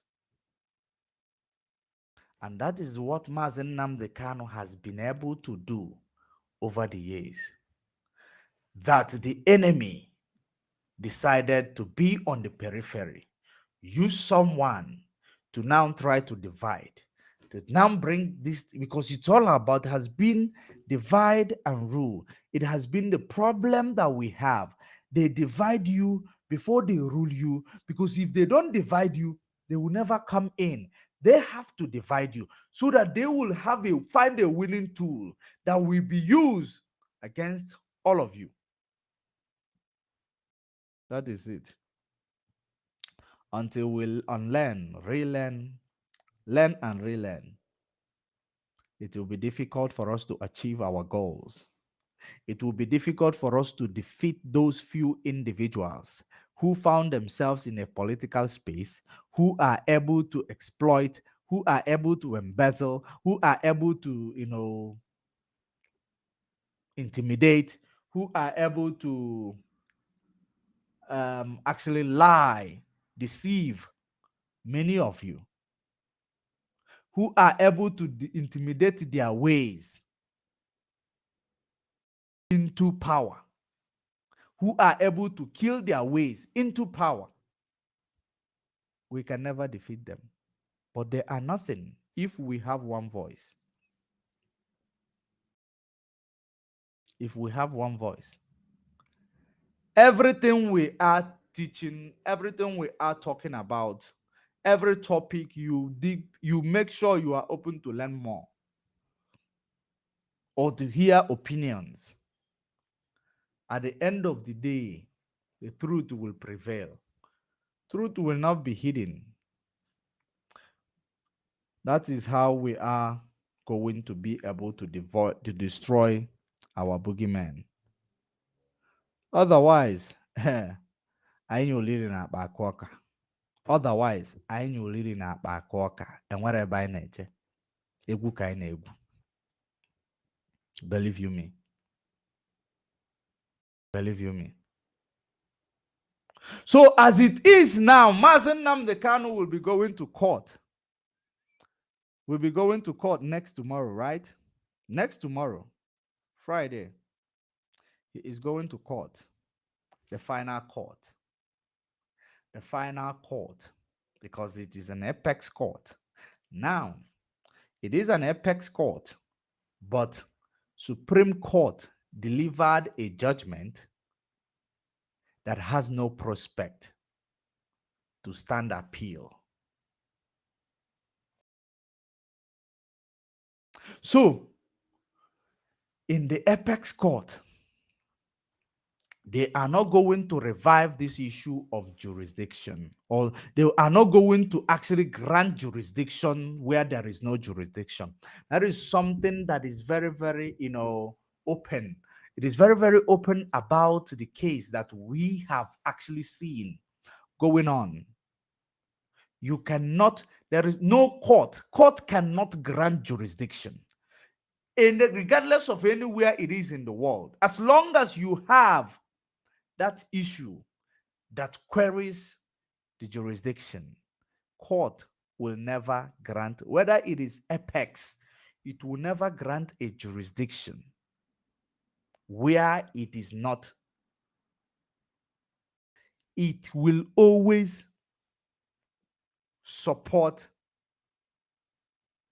the law, except if you will come, if court on Friday, the apex court of Nigeria, decided to say, oh, uh,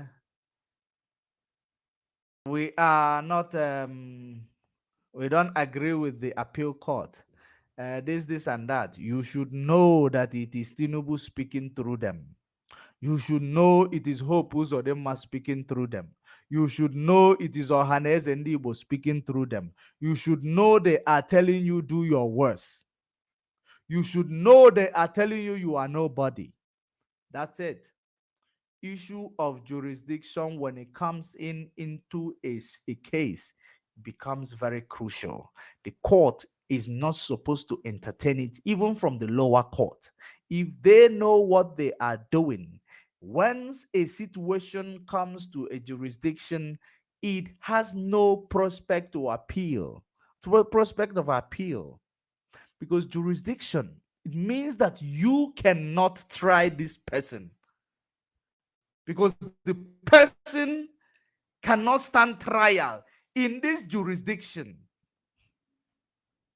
So no court will actually overturn it as long as it becomes the topic. As long as the issue of jurisdiction surfaced, no court will actually say, no, we are going to, no, there is nothing like English and, grammar there.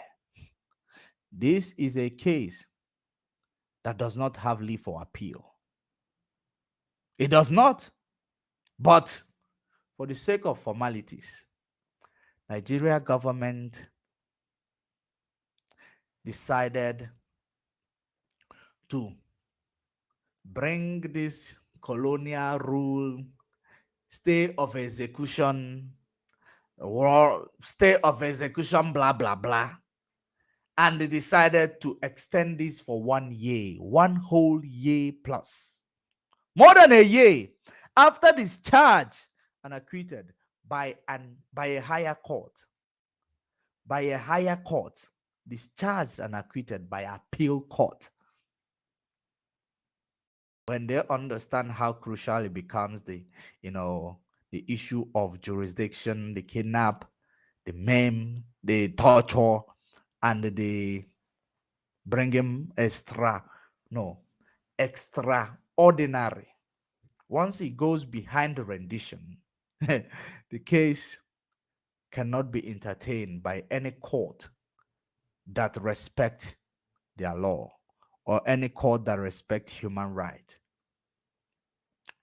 Now, if we want to argue about, let us say that for the sake of argument, logic, or any other thing, we say let us go into this space, and then let us talk about this issue of extradition. Let us pretend as if Nigeria extradited Mazen Nnamdi Kanu after kidnapping him, because he was not arrested, he was kidnapped. Now, they decided to extradite him. Extradition process must establish a court hearing. It must establish a court hearing from the host nation. If there is no court hearing from the host nation, it means there is no extradition. It is extraordinary rendition. You kidnap them and flow them down to wherever you want to take them.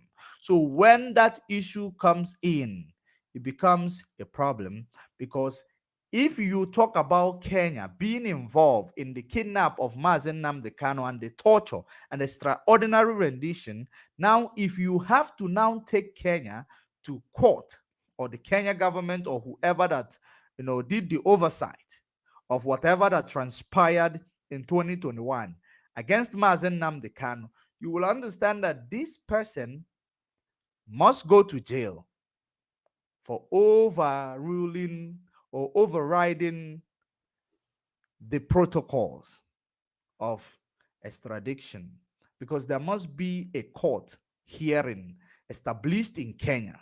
From that court hearing, investigation will be thoroughly done. There will be a thorough investigation that will now see whether this man is going to get justice in Nigeria or not.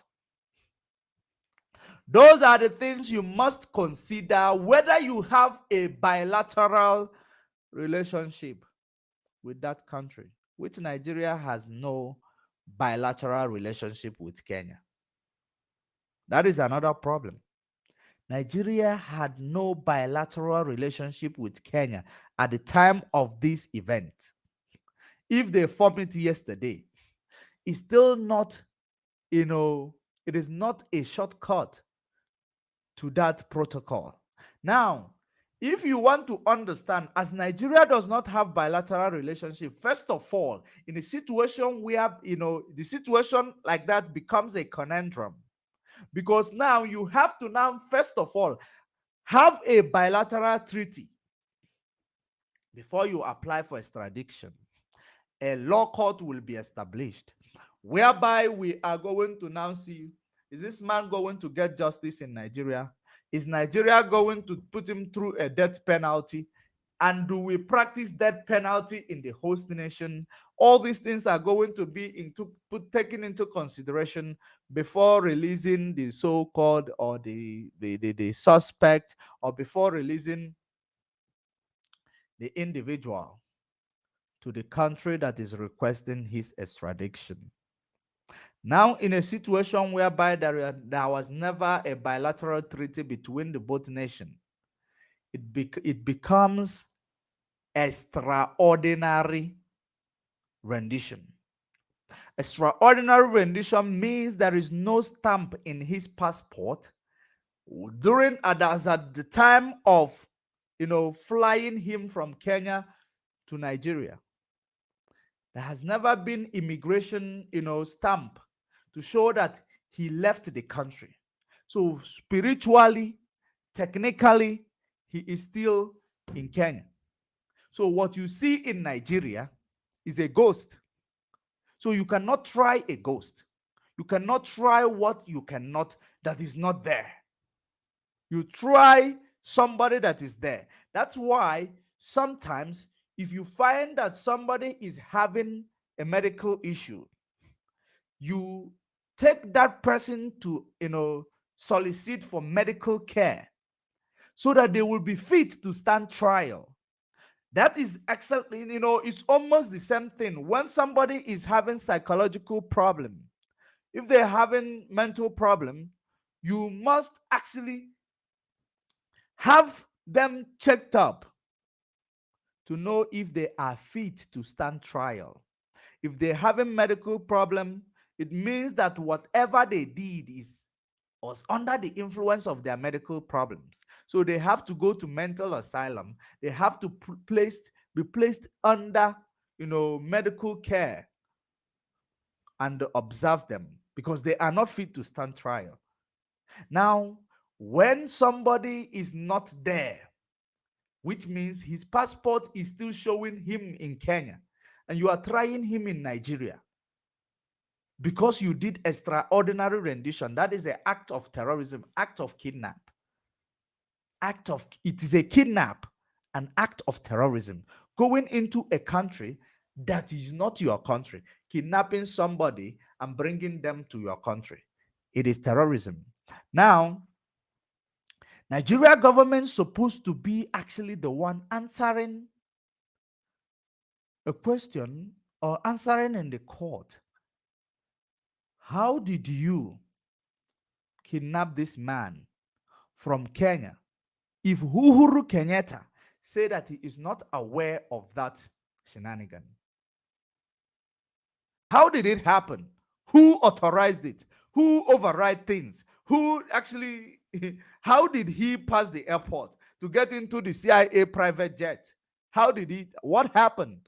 Somebody need to account for this situation. Now you see court in Nigeria entertaining a matter like this for complete almost 3 years now. Entertaining matter like this almost 3 years. Have you now seen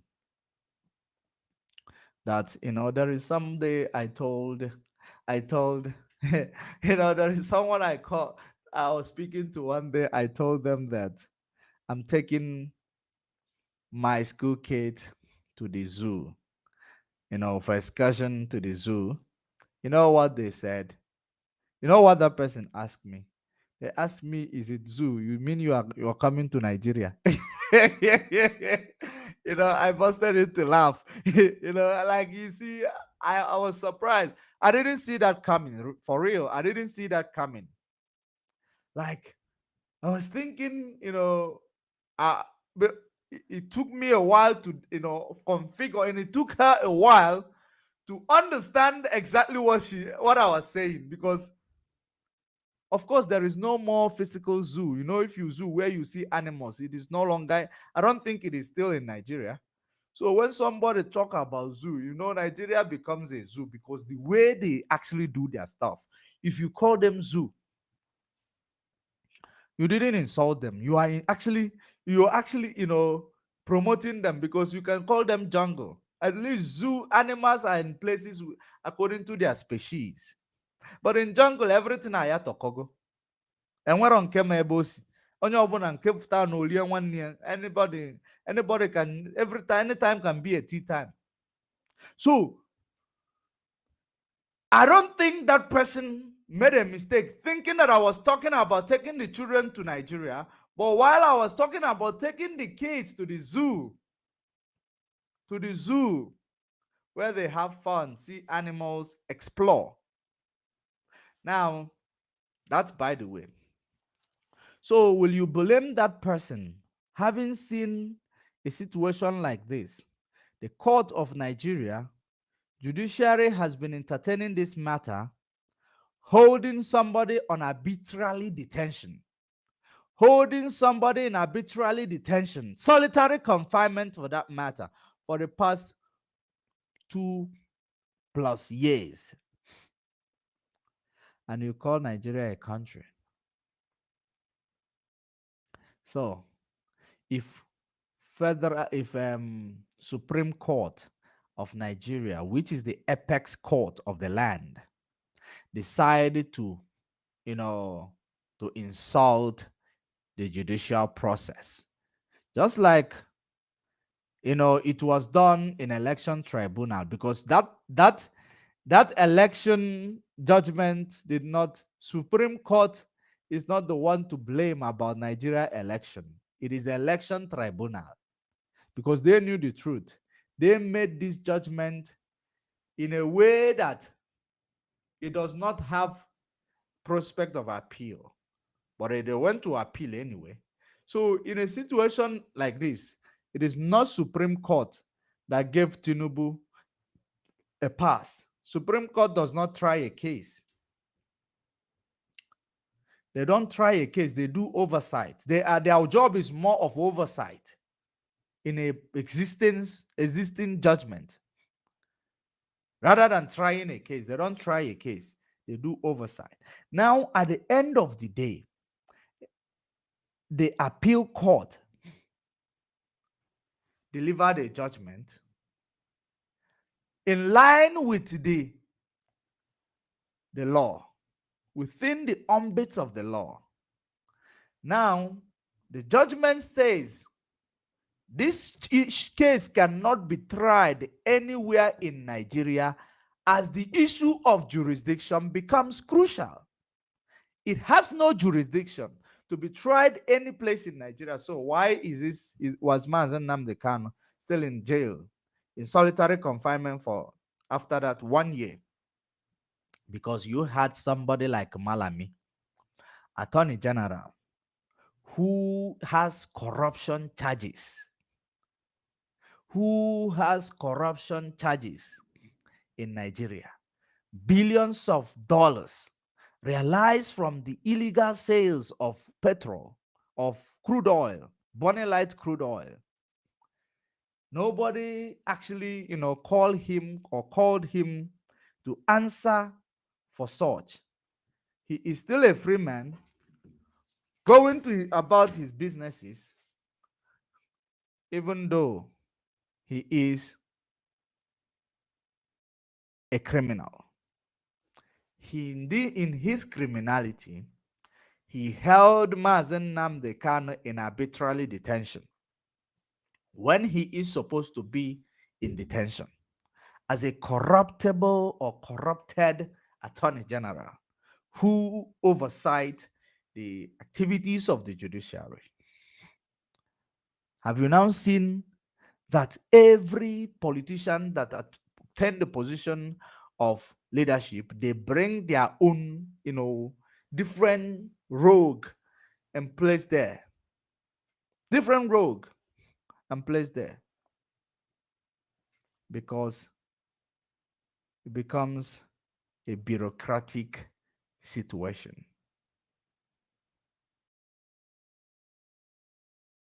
That is the reason why you will never see Nigeria going up. It will never work. It will never work. People who are intelligent.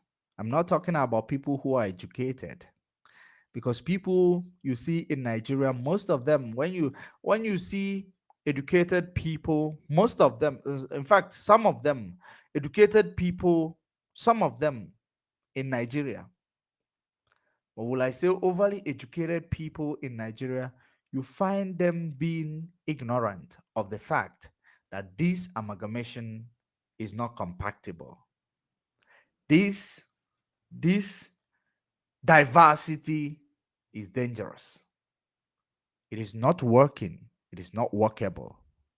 They will be in the denial of the fact because they will be looking at the number. They say, human resources, this and that, the number of the nation is good, and this and but for the past 6 decades, it has never worked. It kept on getting worse. You, as a person who see yourself as an educated human being, you still believe that one day God is going to change something. God is going to now say, hoo ha, and they will give you Peter Obi, obedient, to come and change everything. It is not possible. It is not possible. For God to work, you need to realize your problem.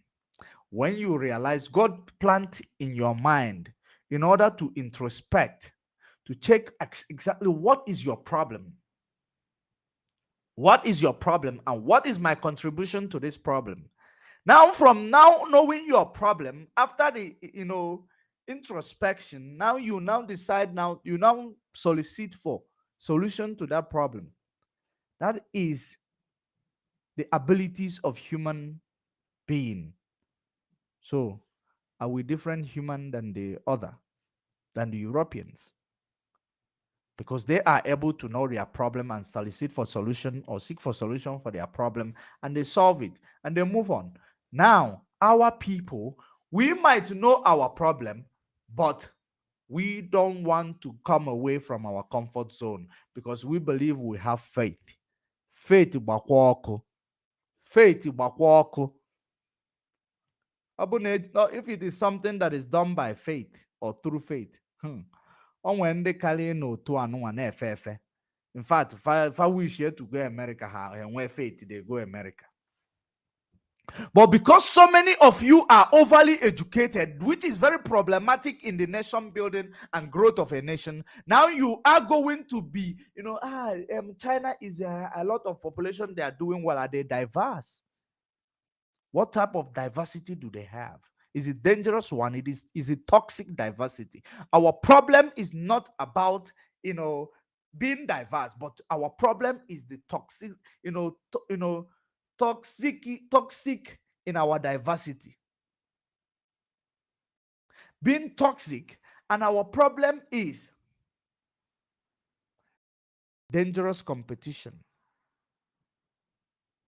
People does not understand that it is not what I can do, you can do.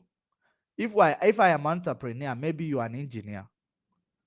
How can entrepreneur and engineer begin to compete? We cannot compete with each other. But everything is competition. Everybody, every sector, everything is about competition. Who is going to do it best? I take the position I can do it best. That's becoming a problem, and we're not going anywhere with it. So the best way is that this diversity, it is dangerous diversity. It is not working for us. Even if we find ourselves being 10 million, Gabon is actually 3 million or 2 million. Gabon. But they are called a nation. So even if we are going to be 10 million, 70 million, maybe 100 million, or maybe we are 50 million, 50 million, does not matter. Have you now seen how Burkina Faso, Mali, and Niger Republic are now forming a mutual pact, now moving to an extent of forming a confederation,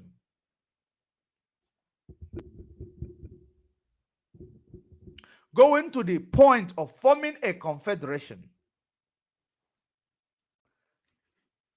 It is they agreed with each other and they are going for it. It is not somebody who actually imposing it on them. It is them agreeing with each other. We want to do this for the sake of us bringing alive the Pan-Africanism, bringing alive the Pan-Africanism,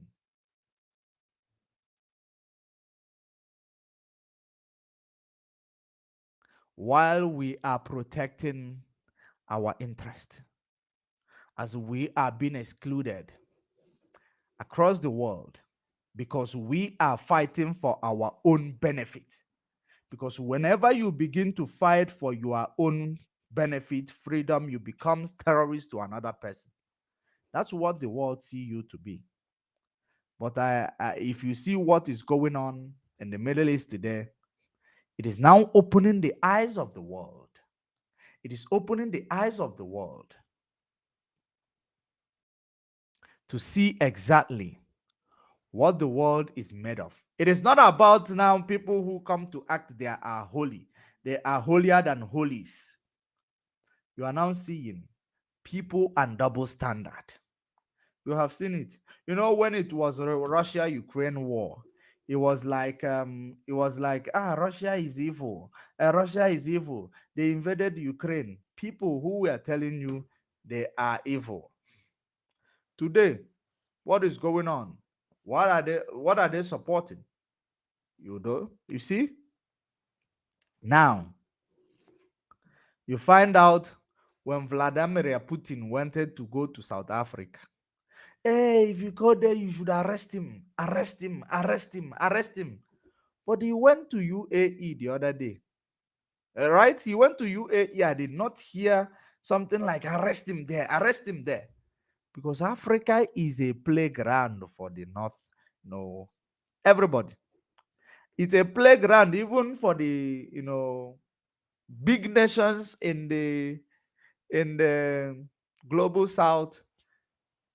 Global North is, in fact, is a playground for the global North. That's what it is.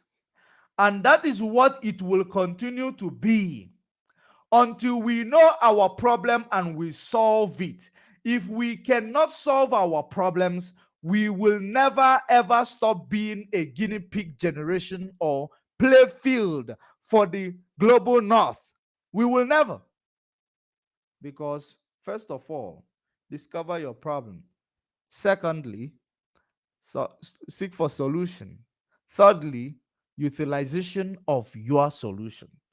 That's what makes you a Homo sapien. A Homo sapien.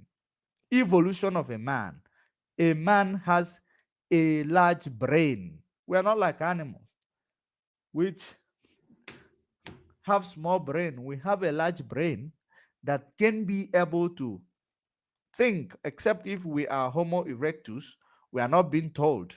That's I don't understand because many of us are behaving like Homo erectus, and that's why we are seen as one. They call us monkey and baboon. Because sometimes you find out that we behave like one. But that's not gonna go quadrono cambore. The truth of the matter is that we need to change the way we reason. The way we reason. We need to stop being selfish while we are clamoring for Pan-African, Pan-Africanism, Pan-African. When you know that a small space you have in position of leadership, you will exploit the nation. Yet you are clamoring for Pan-Africa. Can exploit Bamna? No, it is not the way. Small space, small. Most of Nigeria, one Nigerian is they acting like they are Pan African when they are not. You heard Reno Mokri the other day telling you stop using MTN, use Glow. If you want to run advert for Glow, why do you have to sabotage MTN using their name? Because you gave them license to stay in Nigeria, and it's an African country, African company. It is a company belonging to Africa. So why do you need to use their name to sabotage them in order to promote your brother's own? But they have something when they talk about Pan Africa, one they will cue in as if they are Pan African. These are a bunch of hypocrites. It is because of their hypocrisy. That is the reason why the hypocrisy of the global north is actually working on them, because they are hypocrites. It takes two to tango. In fact, birds of the same feather flock together because of the hypocrisy of the people we elect into the position of leadership. That is the reason why we can never innovate anything. We can never transition to or to make use of this fourth industrial revolution that is before us. It will elude us. We're going to fifth industrial revolution. We're in the era of 5IR and telecommunication. So when you see this, it comes and go. It comes and eludes us. It comes and go. When civilization and industrial revolution started in Africa, but did we continue? We discontinued from this heritage, from our greatness, because we allowed the white man from Europe, we allowed them to come into our land, and now they dictate for us, they form structure for us, they named us, they baptized us, they controlled us, they sell us, they buy us, they did everything, they torture us in our land. They gave us a country called Nigeria, the giant of Africa, a country named by a white man. And what do you think? Why do you think that the black people will live in such country that is established to solve the problem of a white country, Britain? Why do you think it is going to end up solving your problem? When the problem is actually from the foundation, it is null, you can never fix it. When you have a foundational problem, you will never fix it. That is it. You will never fix a foundational problem. Except if you now destroy that ground and build a new foundation. That's how you will be able to solve the foundation issue. There is no shortcut to solve a foundation issue. There is no shortcut. That shortcut will never last long. It will just to give it a while, it will come to, launch back at you. So what am I trying to say? I am trying to tell Nigeria, I am trying to inform the world, I am trying to make it clear that Mazen Nnamdi Kanu is a free man. He's been detained for more than 2 years for a crime that he has never committed, because he stood in his right. That is actually, found in the Universal Declaration of Human Rights.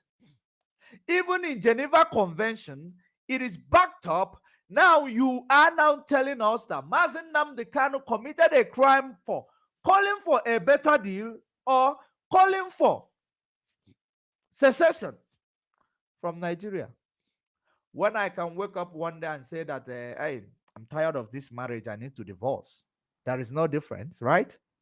It is separating from that thing that is so toxic, that cannot, that you cannot move, you cannot breathe. You separate from it. It is your right. It is your right. regardless of what any other person think about it. It is your right. Anybody that is actually trying to stop you is an impediment to your human right. It's a violation to your human right, because the only thing they will use to stop you is dialogue. They tell you, what can we do? How do we do it? If the dialogue does not work, you continue pushing until something happens. Push until something happens. Now, you see the price Gaza has to pay because Palestine is looking for their freedom. You see the price they have to pay. That's it. Even though you see what these people did, Hamas, their act of cowardice, which placed their country now in disarray, somehow it might become elevator to their freedom that they've been clamoring for the past 70 years. It can be a stepping ladder, because now the whole world is talking about them now. You see? So sometime,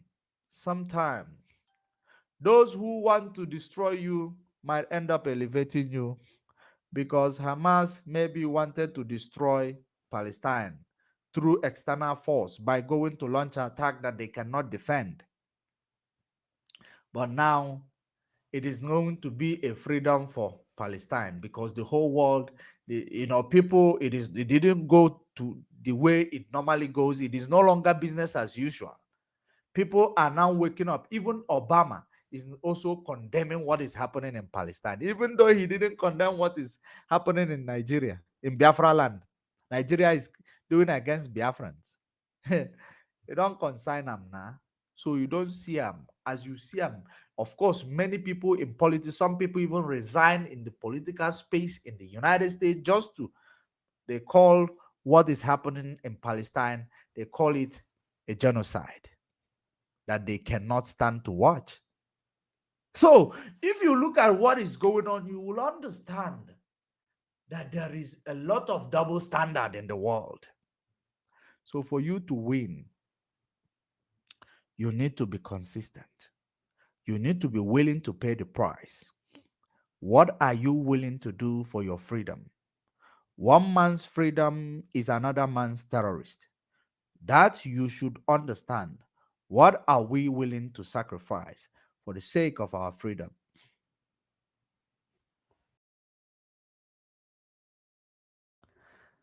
So it is very, very important for Nigeria to be placed on notice that we cannot tolerate their human right violation anymore on our people.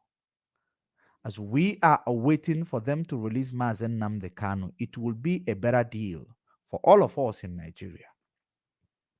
That he may continue his peaceful agitation, which we have shown over the years that Mazen Nnamdi Kanu's led movement is peaceful, and it's working within, in line. It is working in line with the Universal Declaration, and it is working in line with Geneva's Convention. So there is nobody who will come to become an impediment for movement of the people and the movement for freedom and movement for secession. It is our right. If you try to confiscate that right, you will have people to contend with. That is when you are demonizing, or you are now creating demon that is going to maybe eat you up one day. That is it. That's the way it is. Because a wise person, if you see these things are happening in this regard, you come to a round table. But because you believe you are Nigeria, America is behind you, Britain is behind you, these people are behind you. You have seen the way they are behind Ukraine. You have seen. The whole attention now is in Israel. So who is now behind the Ukraine? Divided attention. So for you to understand that it is they are behind you because of their interest. If you don't go to Chatham House, will you be the manager of the business that Britain established called Nigeria? No, you will not. So that is one thing that our people need to understand, and black people need to start reasoning. It is time for awakening. It is no longer, it is not business as usual. So since you have pushed, us to the extent of now trying to now get our freedom because of lack of social cohesion, economic exclusion, and you know, in fact, above all, the marginalization and hate you have against us. And the amalgamation was born as a result that Britain could not control this region. They have to now give it to these people to control them while they control them. They control you through a minority group, and you buy to their own plan, and it's working for them, and it is destroying you. And we continue to say one Nigeria, and then somebody will come from America that will tell you to keep Nigeria one is a tax that must be done, but obi upon Nigeria. People like in the likes of Obama, he is not living in Nigeria. He's never been visited Nigeria because he is scared. Obama visited South Africa, right? Obama visited South Africa when he was a president. Did he visit Nigeria, giant of Africa? He didn't visit Nigeria, but he told you to keep Nigeria that he could not visit because he's scared he might lose his life, or he's scared he's going to the third world country where there is no security. He was scared, but he want them to be one so that that insecurity will continue to be there. That death, extrajudicial killing, genocide, corruption, and all this will still be there. But he couldn't visit there for you to see the wickedness of the people. This is evil. How do we navigate? How do we solve these problems? We can only solve it if you, who call yourself an elite, if you want us to solve it in a good way, not like Israel and Hamas now, or Israel and Palestine, you do the needful, because you cannot kill an ideology with guns and bullets the way you've been trying, because it is only a stupid person that will be using one approach, believing it is going to work. Ideology cannot be killed or stopped by gun and bullet that you are using trying to stop us. You can kill few, you cannot kill us all. Our posterity pick it up from us. But we're not going to now bestow these responsibilities of on our posterity, because we are going to get that freedom for them.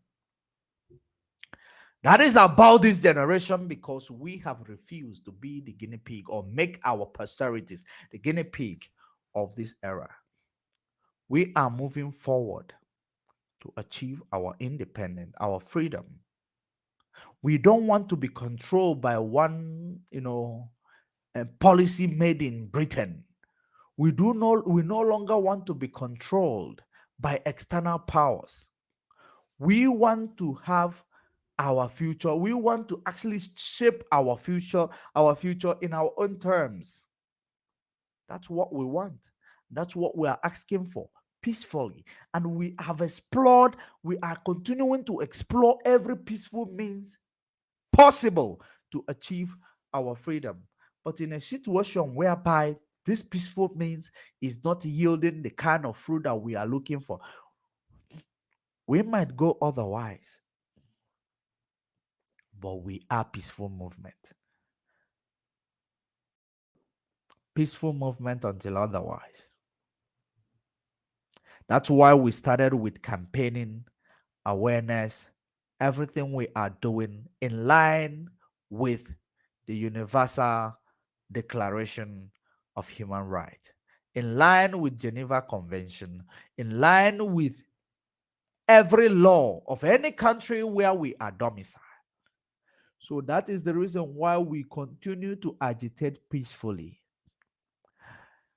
We are actually in the media to get our voice heard, so that tomorrow you will not say that these people did not tell you. We showed you. Of course, it is quite unfortunate that what happened in the north few weeks ago or few days ago, where the military said they mistakenly dropped a bomb in a community, That has been something that is prevalent in our own community in Biafra land ever since after 1970. Police brutality.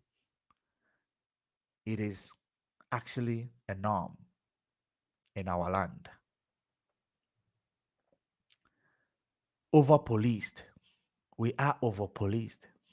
Military checkpoint maybe every 2 kilometers in our land. Hold up traffic. You will see all over the place because of this military checkpoint. A journey that you're supposed to travel maybe 6 hours, which is if you travel on a good road, this journey you travel 6 hours. Every journey you travel 6 hours is about between 600 kilometers or 500 kilometers. You travel it 6 hours. If you are driving 100 kilometers per hour, maybe you travel it 5 hours. But a journey of 500 kilometers in Nigeria, maybe you travel it 10 hours because the dilapidated road will never allow you to even do 100 kilometers per hour for the in the for complete 5 minutes or 20 minutes or 10 minutes. You drop and start, you will be doing like this. That's why you see containers falling out of the truck and the compressing the car next to it or the vehicle next to it, because the road is dilapidated. Now you come to include the traffic that you find in the road in Nigeria. And now you go to this road that is leading you to our place, the eastern region. Custom will be there, military will be there, police will be there, civil defense will be there, even the Air Force might be there also. Navy, you might even find the Navy on the checkpoint in Nigeria, because we need to be over policed. Do you know why? We were given 20 pounds after the war, where they announced no victor, no vanquish, which is a fallacy. They destroyed us. They killed us with the artillery coming from Britain, which Britain made sure that they hid it from the United Nations. Hid it because the people who covered the war, the genocide against our people, was BBC. And of course, it is now in the documentary is here. I have the documentary, which is it is actually carried out by one of the international media, the documentary of what really transpired in 1967 to 1970. It's just that ever since I read the documentary, it becomes problematic to the social media. They don't want me to actually, once I come, they make sure they suppress me, because that documentary, I don't know why they don't want me to read it, but the documentary is already in the public domain by a a trusted source, which is the same documentary that BBC has. Now, if you understand the role of Britain on the genocide committed on our people, and it was actually hidden. It was hidden, making sure that nobody or no country in Africa understood or witnessed or heard about such genocide. That's why many countries, of course, Tanzania will know about it, because Tanzania knows about the war. Egypt will know about it because, of course, Tanzania was not, Tanzania was good to us. Egypt was bad to us because they sent their pilot to come and bombard our parents. They killed our parents.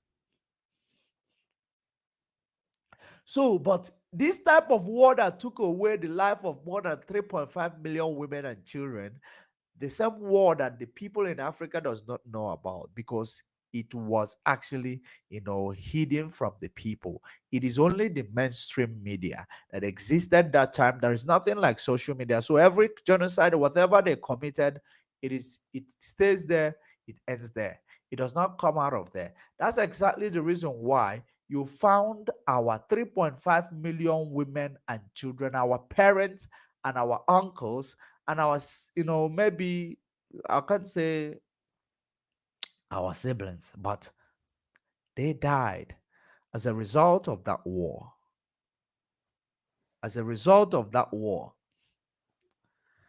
And they tell us no victor, no vanquish. After that, if you had maybe 20 million in Nigeria bank, they give you 20 pounds. If you have 100 million in Nigeria bank and the houses that was destroyed, they give you 20 pounds. And that 20 pounds is the reason why you are over policed. You are militarized. While the bombardment of the terrorists is taking place in the north, but you are over police. Navy, Nigeria police, there is Nigeria police black and black. There is mobile police green and black. There is okay now it is blue and black now with Nigeria police. There is mobile police green and black, maybe they have changed their color. Green and black. There is civil defense, blue and blue. There is military, of course, khaki no be leather, chameleon. There is navy. There is a there is a military police. There is what do you call them? Yellow fever. There is yellow fever, the one you call yellow fever. There is many of these armed forces in your road, intimidating and extorting money from you because you were given 20 pounds. So you are vulnerable to committing crime. You are susceptible to, to all these things because you were given 20 pounds. And they know that 20 pounds will not take you anywhere. It will not even do anything for you. But today, 20 pounds made you build mansions in Lagos. You did not consider what the Yoruba people, how they betrayed you through the war, but you went back to their land. Call them family, call them brothers. You started establishing, your had aims, and then you started businesses.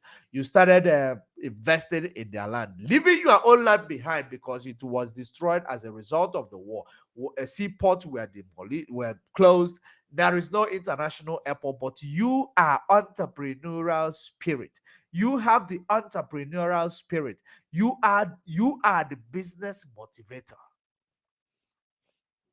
You do the importation and exportation, but you do not have seaport. They put it in Lagos because your land is land of 20 pounds. So there is nothing good that will go to your land or that will be, entrusted in your land. When they say no victor, no vanquish, it is a fallacy. So that is the reason why we want to tell them they defeated us that time because they used the help of Britain. Britain supplied them every artillery that they used to kill us. Britain supplied Nigeria every artillery that they used to kill us because Britain was interested in oil and gas coming out of our land. In that documentary, it is in public domain. If you read about the documentary, you will see what prompted Britain to secretly supplying you weapons, telling you to fight this war quickly, fight and finish this war quickly, so that they will come and establish their company in Biafra land to exploit our oil. Where is humanity, Britain?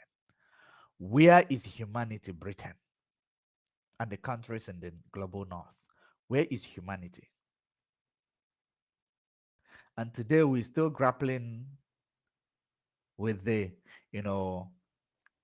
war or the remains of that war. We are the remnant of those who died through that war, and we have risen.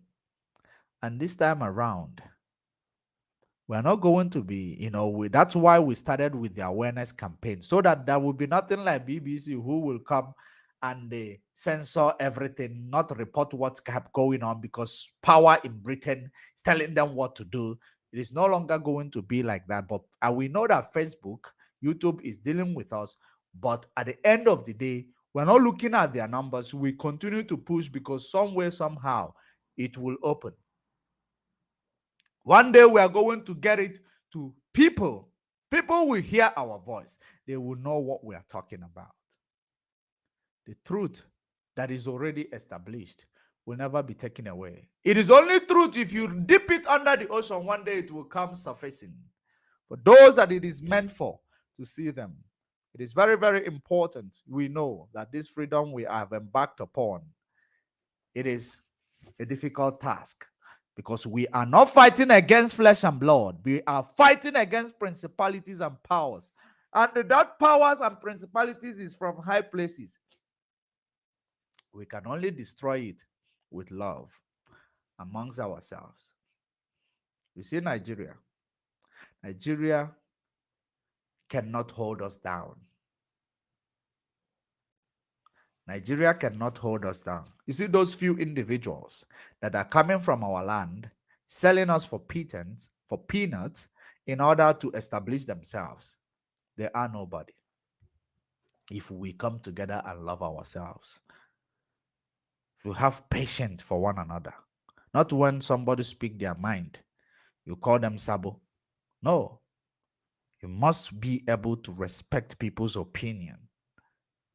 You must. Rather, educate them. Educate them through education, because Mazen Nnamdi Kanu was a wise man. That's why he started with education, because he knows that there is a decolonization that must be done.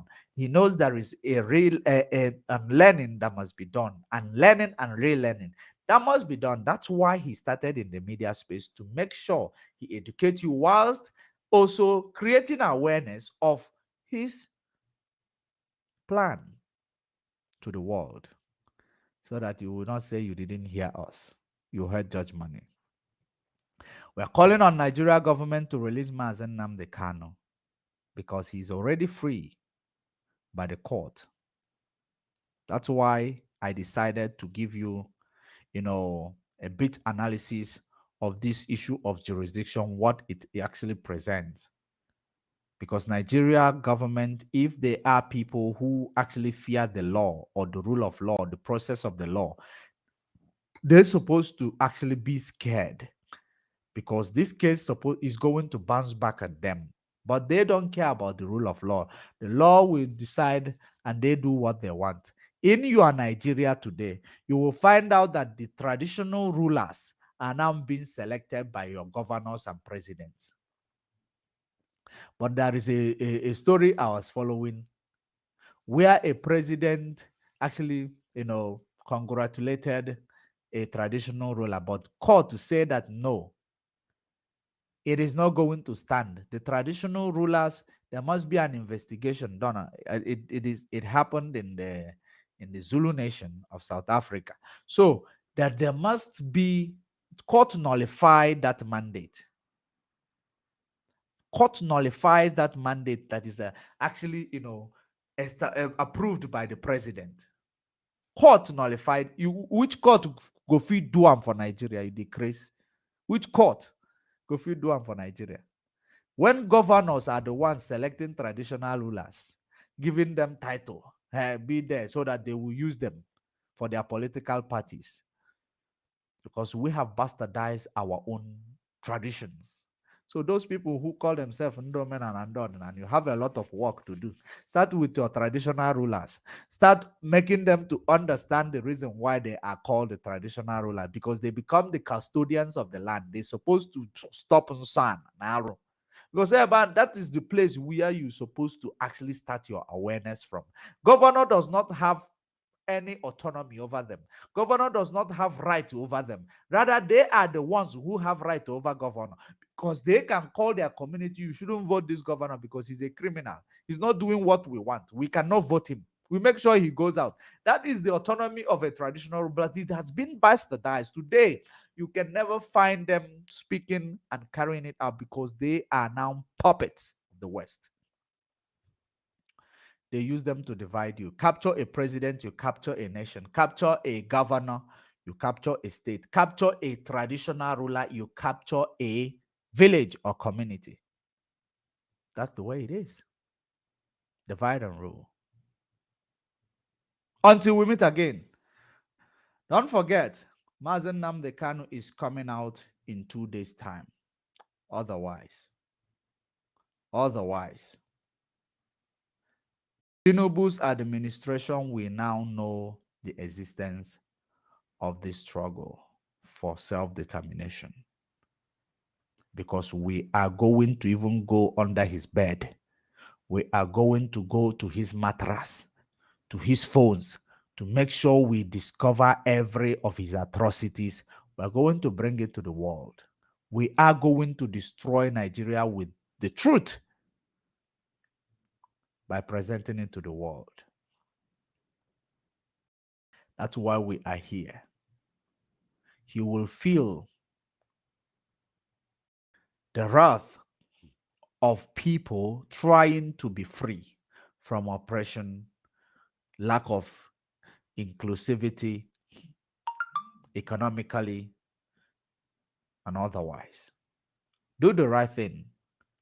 We know court has nothing to do with this case because the case is finished.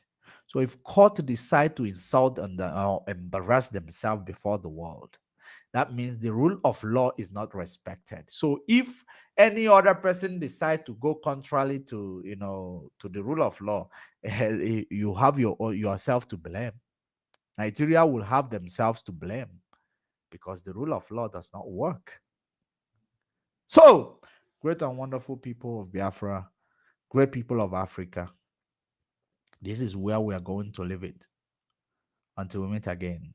Don't forget the difference between Confederation of the Juntas and Nigeria. Nigeria was forced, no black initiative. The name was given to use it to control you. It was a byword. It is derogative. Nigeria.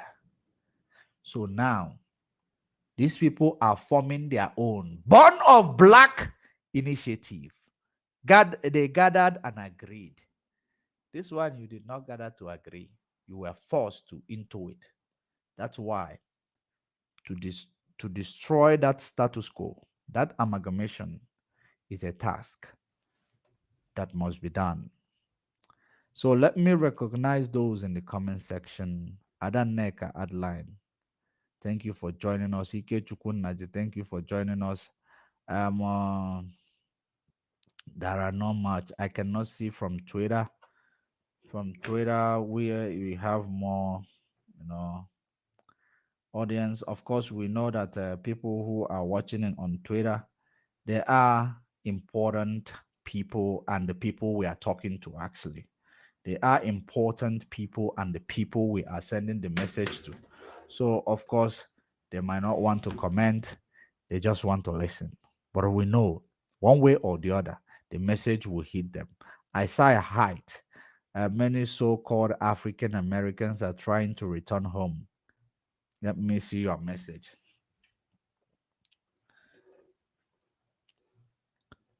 Isaiah Height. We still have a program to run. Yes. Isaiah Height.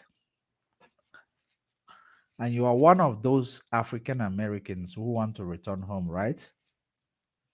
Or you are not one of them. You were born in America. You are not part of those who were taken by force. Isaiah Height. We will still run the program. I still remember, but I'm just waiting to see if we are going to overcome the shadow of ban of Facebook and YouTube. Then we are going to run the program that we have. Of course, you say many so-called African American are trying to return home but are having problems because when their forefathers went into captivity, none of the countries, even Nigeria, didn't exist. They return home and then end up deported. I get what you're saying. I hear you. And it makes sense. Nigeria didn't exist, so they don't even know where to go. Because that's the reason why it was very, very important for the white man to erase that name which you are known for. Discontinue you from your heritage, sell it to other people, give it to their brothers to actually to continue in it. That's why they even took your artifact, place in their museum as if it is their history, while your museum is empty, using it to make money. Some of the people now are saying the artifact is their way of worship. If ndị ọcha ji attract tourism, what they use to make money in their tourism industry becomes your god. So it is one of the of course it's part of the stupidity of black man, but we cannot blame them because it is actually what they believe they know or what they believe in. So we cannot be prejudiced against them, but we continue to educate them. Sometimes we educate them harshly. Maybe one day they will understand it. So of course, thank you very much for joining Isaiah Hyde. Thank you very much for joining us. And among other people, Ike Chukwu said Nigeria is a zoo from Facebook, right? I don't think I have. Do I have YouTube? Agnes is on YouTube. Yes, Agnes is on YouTube. He say, okay, good evening. Keep up the good work. Thank you, Agnes. Thank you for joining us. And he say again, Supreme Court free Mazen Nnamdi Kanu on the 15th. That is a task that must be done. Adan Neka said, the quest for freedom is not a crime. Hashtag free Mazen Nnamdi Kanu and give him a date for referendum. So it is. So be it. So be it. And you said again, free Mazen Nnamdi Kanu now. Nigeria government free him on all behalf of the free him on before the 15th of December 2023. He is not a criminal. Of course, he is not a criminal. Nigeria is the criminal who prosecute innocent people. We know that we know that. And thank you those on the from Twitter. Thank you those from Twitter. We have many of you who watched through Twitter. Thank you for joining us. And until we meet again, stay safe, stay informed, share the video, click the like button. Don't forget to love your neighbor as you love yourself. Bye for now.